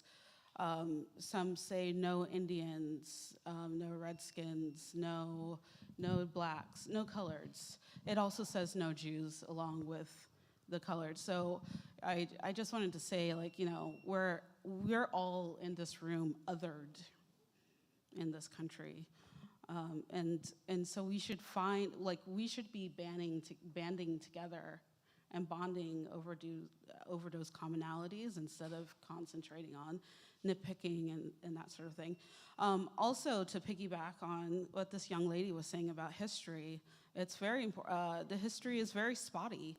I was privileged enough that my mother was able to get financial aid for me to go to a private school. But even in that private school, you would think, oh, it's a private school. They're gonna, teach you more things, et cetera, right? No, I didn't learn a lot about, there were basic things about, Black history, but not as extensive as that museum gave it over. Also, Jewish history, Jews kind of it was weird. The one time they mentioned Jewish, any kind of Jewish anything was maybe talking about Rosh Hashanah or Passover or something like this. One time, one person talked about Sukkot, and randomly they're like, oh, in medieval ages, they were Jewish people operated outside the Catholic system, so everyone went to them to, take loans for money and that sort of thing. Then they kind of disappear again, and then they reappear for Holocaust, and then kind of disappear again after that, like in terms of like when they're mentioned. So, like I said, like the history history curriculum in this country, in general, across the board for all, like, you know, we went through world history. I had this art history book, and and I looked through the whole book. There was definitely talk of Asian history and African history and all sorts of history from all over the world, but we never talked about that half of the book.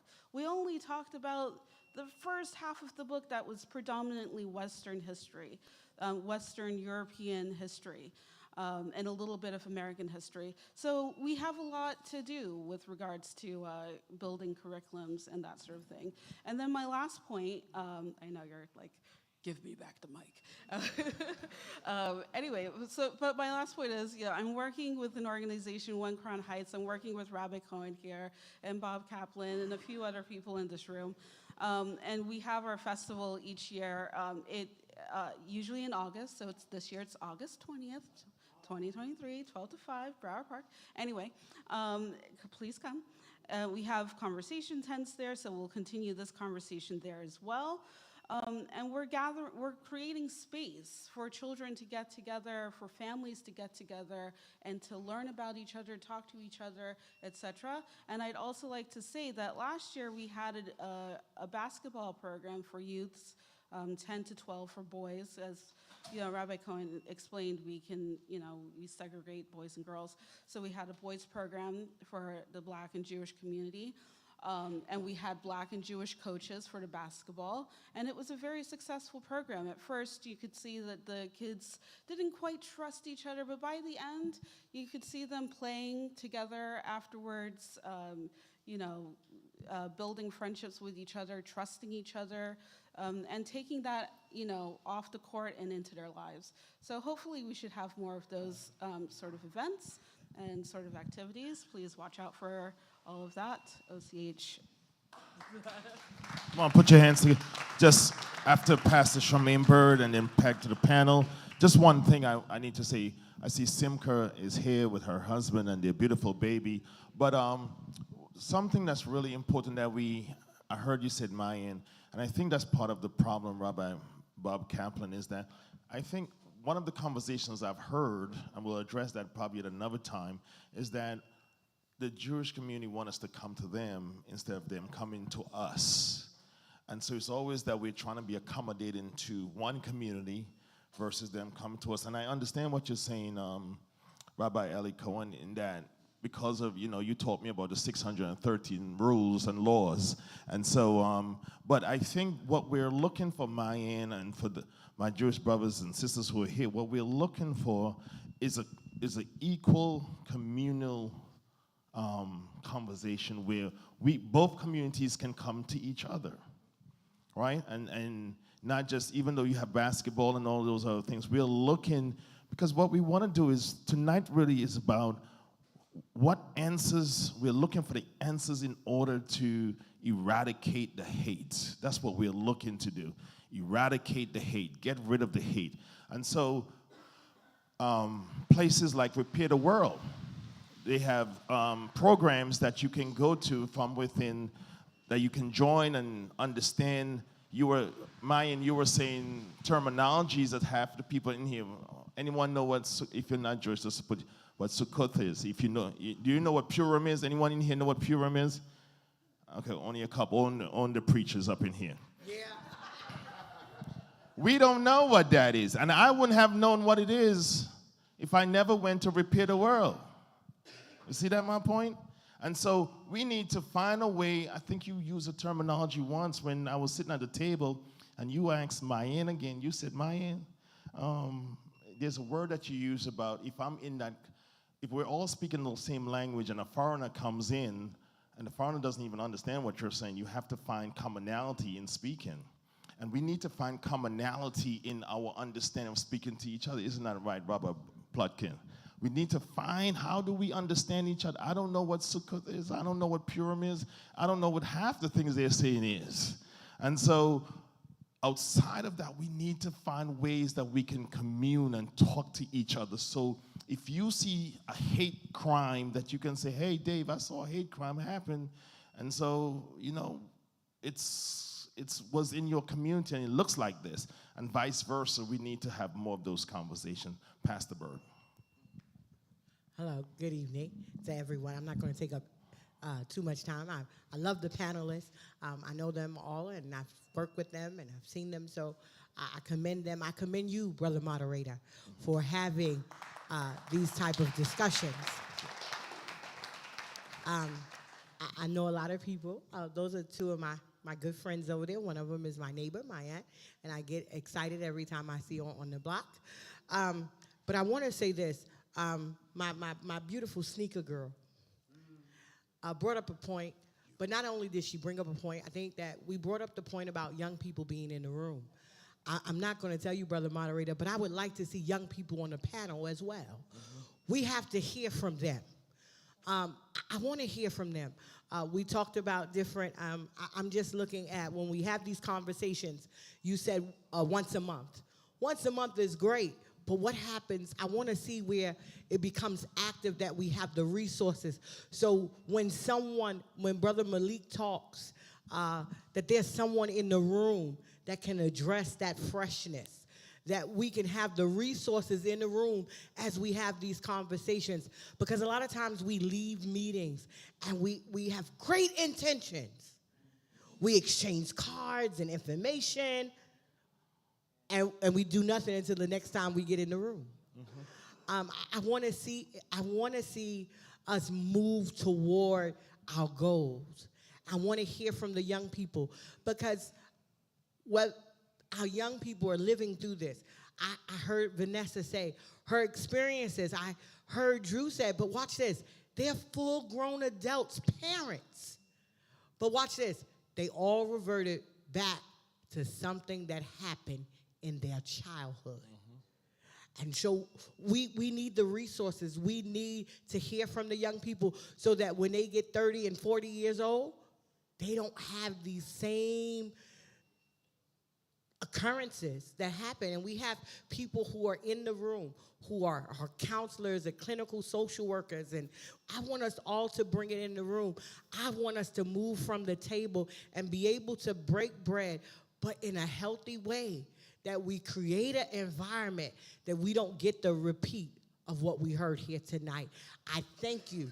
I commend you on a job well done. And the food was good. I'm going to give the mics real quick to the two district leaders real quick to say something. But as I close out, one of the things I hear you, Pastor Sherman, but Epic Village is only one organization. And we're a sub-organization that falls under the God Squad. And the work that we do, we don't see other organizations doing what I'm doing tonight, right? You don't see that. And so what happened is, what I am trying to do is empower other organizations to go to political leaders such as the two that's within the House right now, not calling any names, they know who they are, and to your council people and say to them that we need funding. We need funding to have more of these events, more of these conversations, Rabbi Eli. You're a powerhouse by yourself. And so if you want to find where his office is somewhere in Kingston, you can go to his office and he has some funding that he can help us. And so find out what UJA is doing. There's Ronan over there, right? Who has all the money with UJA and JCRC and God Squad. No, I'm dead serious. So find out where these organizations are and how you can begin to start your own nonprofit and begin to do more of these, because I would love to know that I'm not the only prodigy in the house who's doing something to try to curb the hate that's happening within our community. Isn't that so? And so please, please, please, after these two district leaders, we need to close out. District leaders, say something very brief. No sermons, please. We will close out. All right, thank you. Not after everybody else was speaking so long. So, again, my name is Kanesha Trainum Cooper. I am the 56th Assembly District Leader. Giving honor to God, who is the head of my life first. It's okay. Okay. I am not going to stand up right now. So when I come into a room like this, by the way, in case people do not know what district leaders are, we are the ones who are the ears on the ground. We are the ones who, when our other elected officials who are legislators, we are not legislators, when they go to DC, like our Congress and our assembly, as well as our senators go to Albany, even though the council is in New York City, they are not always on the ground because they are still legislators. Also, this is a non-paid position, so we are coming here voluntarily to hear and understand the people. We are also the liaisons between the other elected officials and the community. The most important, I guess, task as a district leader, we are the ones that have to staff the polling sites, find the most convenient and accessible areas for the election to actually be held, the polls to be held at, as well as having discernment to know who to actually vet to become Supreme Court judge, and also the lawyers and attorneys who are best fitting for our communities and understand the disparities of our communities, who are lawyers who would like to become judges. So that's exactly what we do, just in case. We are not the ones who have the money. That's your city council and your senators and your assembly. We are not the ones that can actually change law. However, we are the ones that can hear you and take it back. What I would like to see is more elected officials to join these meetings and to understand who is in the room and how we can, we want to hear these stories. And even though they are not here, this is what, today is a Thursday? Just letting you know, on Monday, Tuesday, and Wednesday, Assembly and senators, they are more than likely in Albany. So if you don't see them, they more than likely have a representative out. Because a lot of people just don't know this information. So you're not seeing your elected officials doesn't mean that they're not working. Hello? Just to be clear, because that's very important. There's a stigma of these elected officials, they don't do nothing for us. Well, a lot of people don't vote either. So we have an election coming out, and I'm just saying, we have a thing where we can just say things and we're not held accountable. This is a partnership. A partnership meaning in the primaries and in the general election. I'm not going to say when that is because I'm going to give my brother Boomer something to say. So I'm not going to say everything. But this is my daughter, Miss Amira Dior. She expresses certain things. Because we do not have payment for this position, I am the Mayor's Action Plan Engagement Coordinator for Neighborhood Safety for NYCHA Developments, and I've been doing that for 4 years. So what does that mean? I go into underprivileged communities and I analyze, strategize, and implement different programs. I also do it for my personal business as well. So I'm a program manager. I have to sit down with at-risk youth and hear all the things that they feel and see and actually see it with them. Because I live in Tompkins houses. So I feel what people are saying. I have sat down with the Jewish community, with a few people, and we have tried.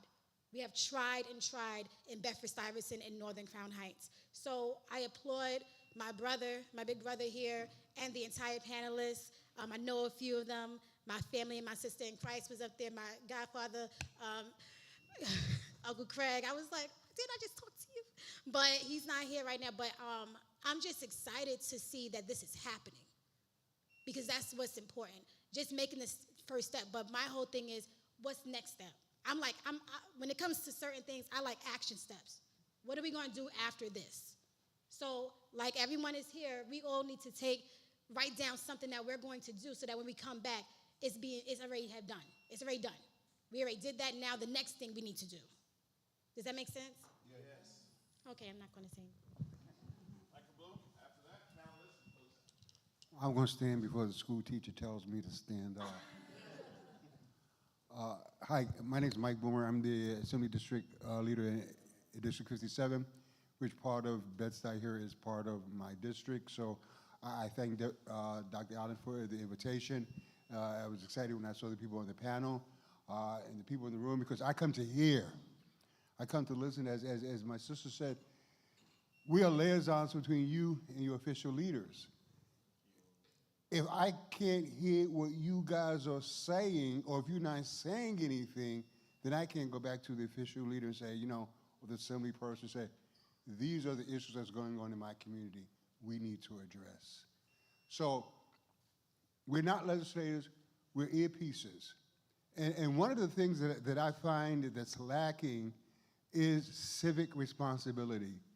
As my sister said, we can complain all day long that they're not doing anything, but if you don't go in there to vote, you'll tell them, have your way.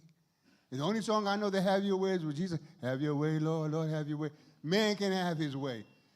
In order to get some of the things that we need, these resources, so that when we meet in places like this, and we come up with, listen, I think black folks are some of the most creative people in the world. I don't think there's a problem that we can't solve.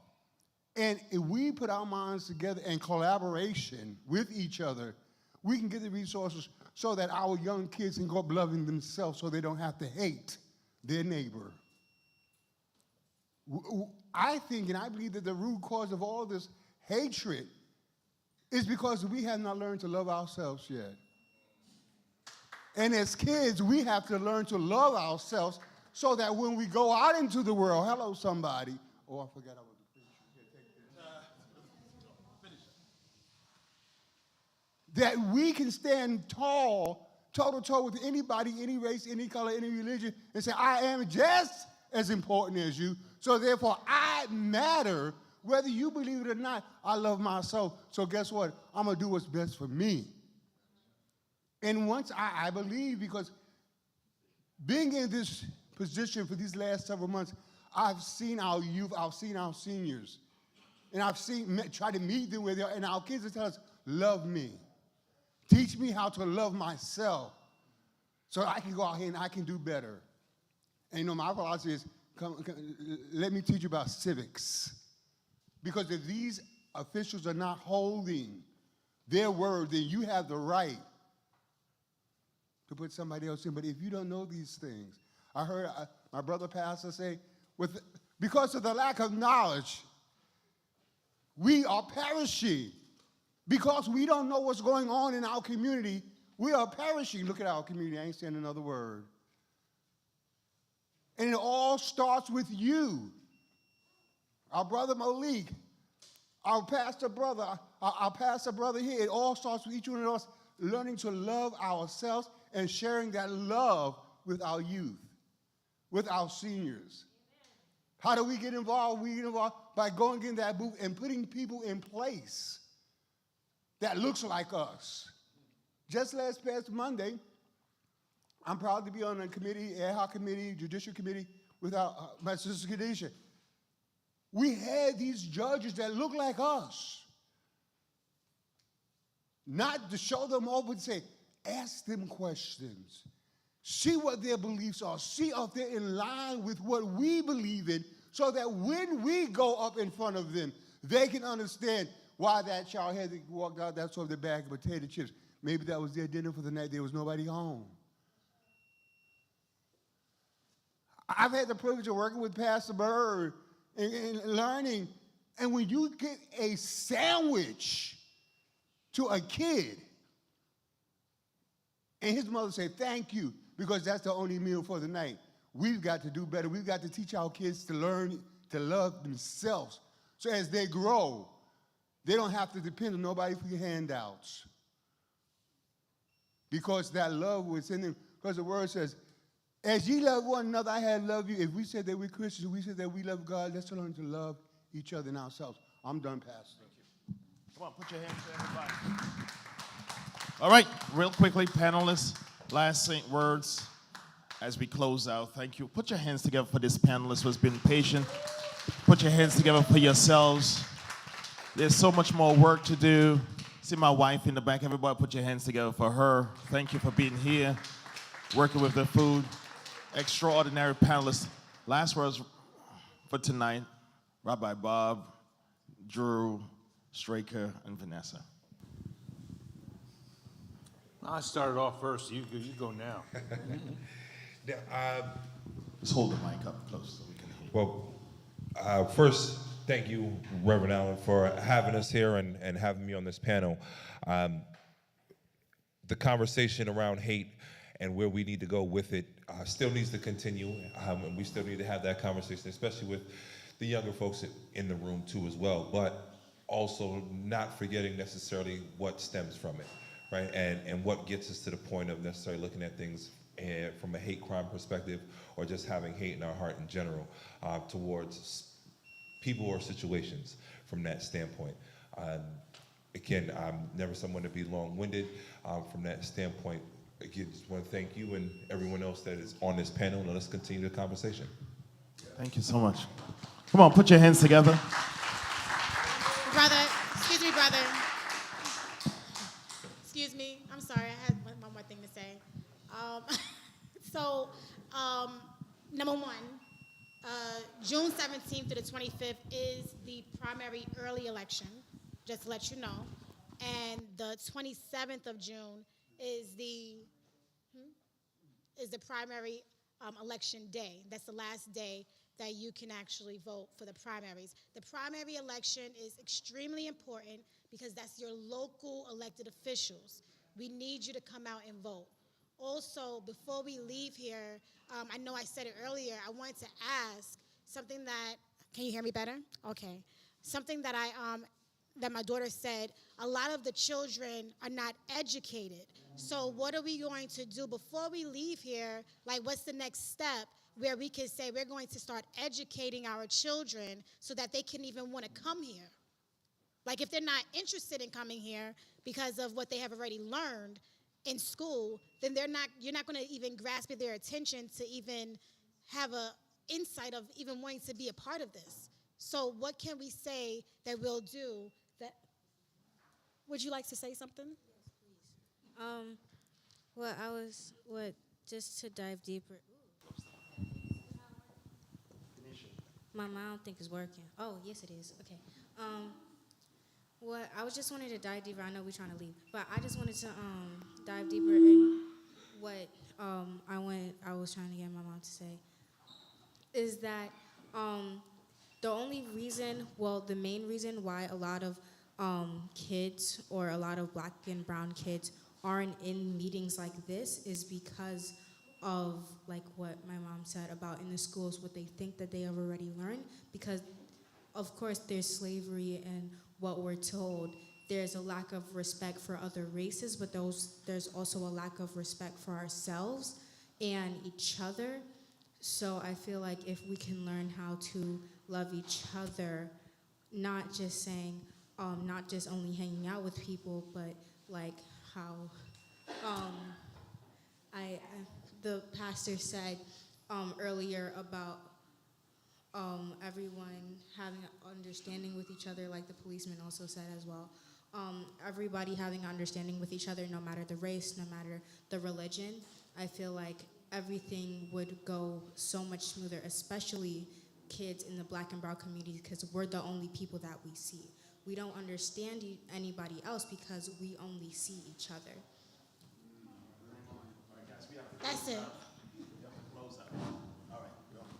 So I'm not going to be long. Well, I want to say a lot of things came up for me. I want to say thank you, Dr. Allen, for having me. Thank you to the panelists. And one thing that came up for me is this book that I read to my son's class, who's 3, by Bernice King, Be Love. Be love and be community. Love is community, and I'll leave you with that.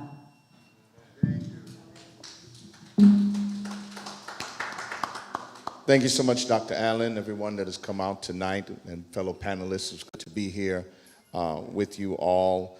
That you can't wrap this conversation in just a couple of hours. There's so much. I mean, we haven't even talked about the hate crime with LGBT. We haven't gone into the Asian community.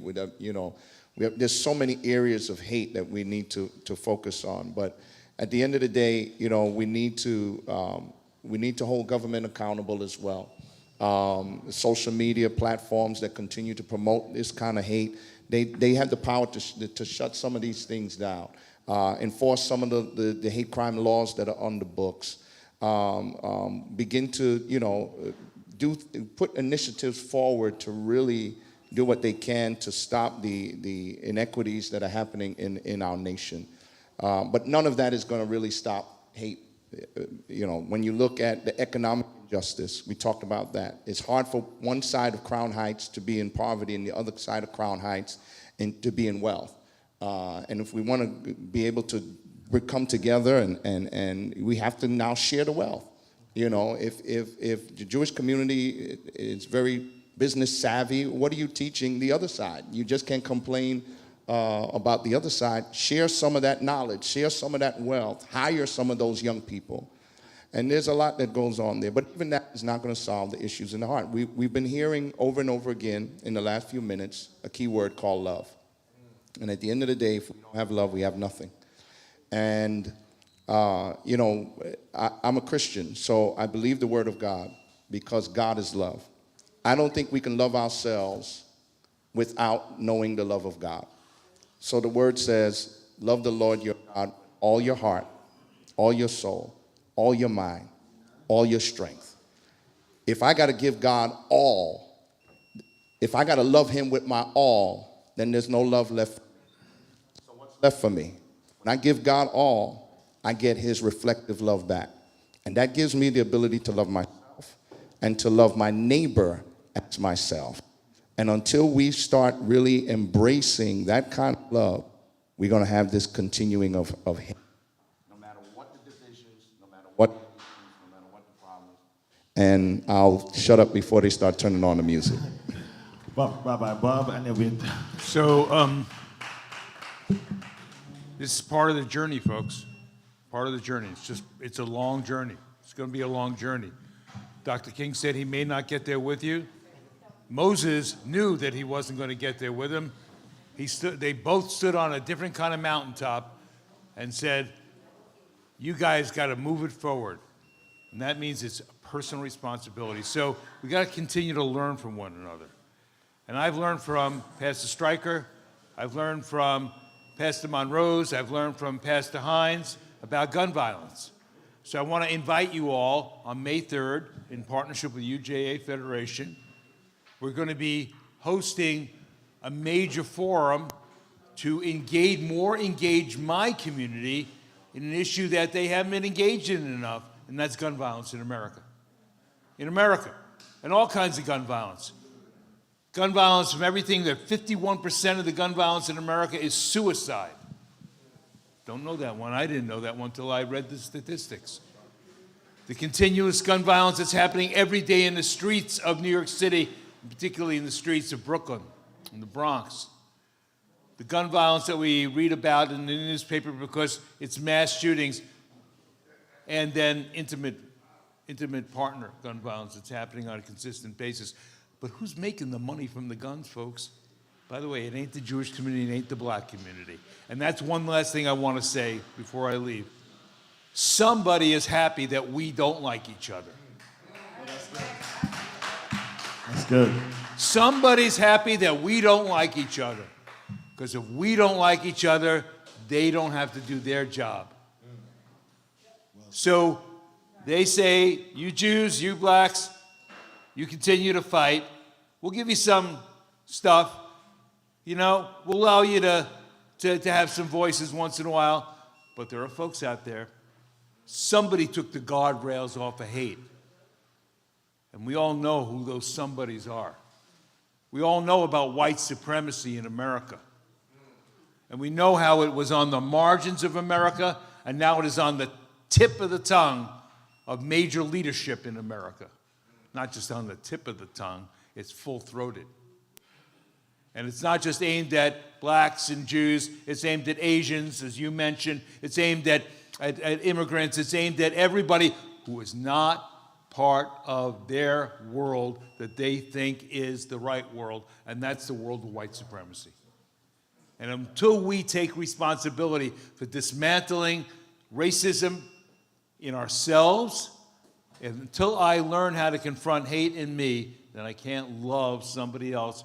So my job, walking away from tonight, as all of your jobs walking away from tonight, is to confront the hate inside of you, and then when you confront hate, do it with love. Come on, put your hands together. Well, thank you for everybody who came out tonight. Would you give this panelist a round of applause again? Thank you so much, Linda Kirk. Thank you so much, Petula Hanley. Thank you so much, all viewing audiences, every organization that came out.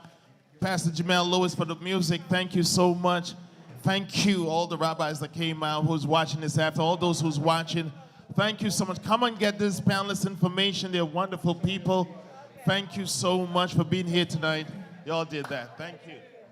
Thank you. Thank you. Thank you. Greet them. Come and greet them. Get there. Vanessa, don't leave. Thank you so much. Mommy, thank you. You did that. Thank you.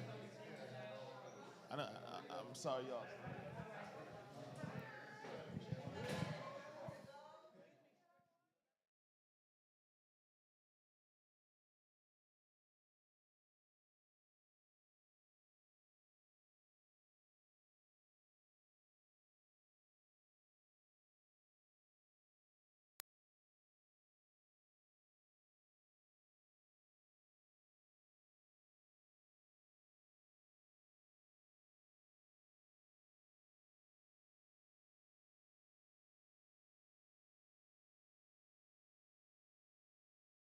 You can follow me on David K. Allen pages, on Facebook, thank you.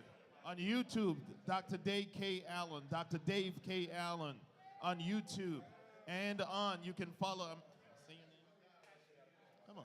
You can follow my adopted daughter here on her sneakers and her sneaker line. Where's the sneaker tonight? See, you did good. Yeah, she has a sneaker line. All right? And district leaders, please get some information. Get some information. Get some information. Thank you so much. Thank you so much. Follow me. Follow my pages. Dr. Dave K. Allen. Dave K. Allen on Facebook and YouTube and everywhere else. Dr. Dave K. Allen.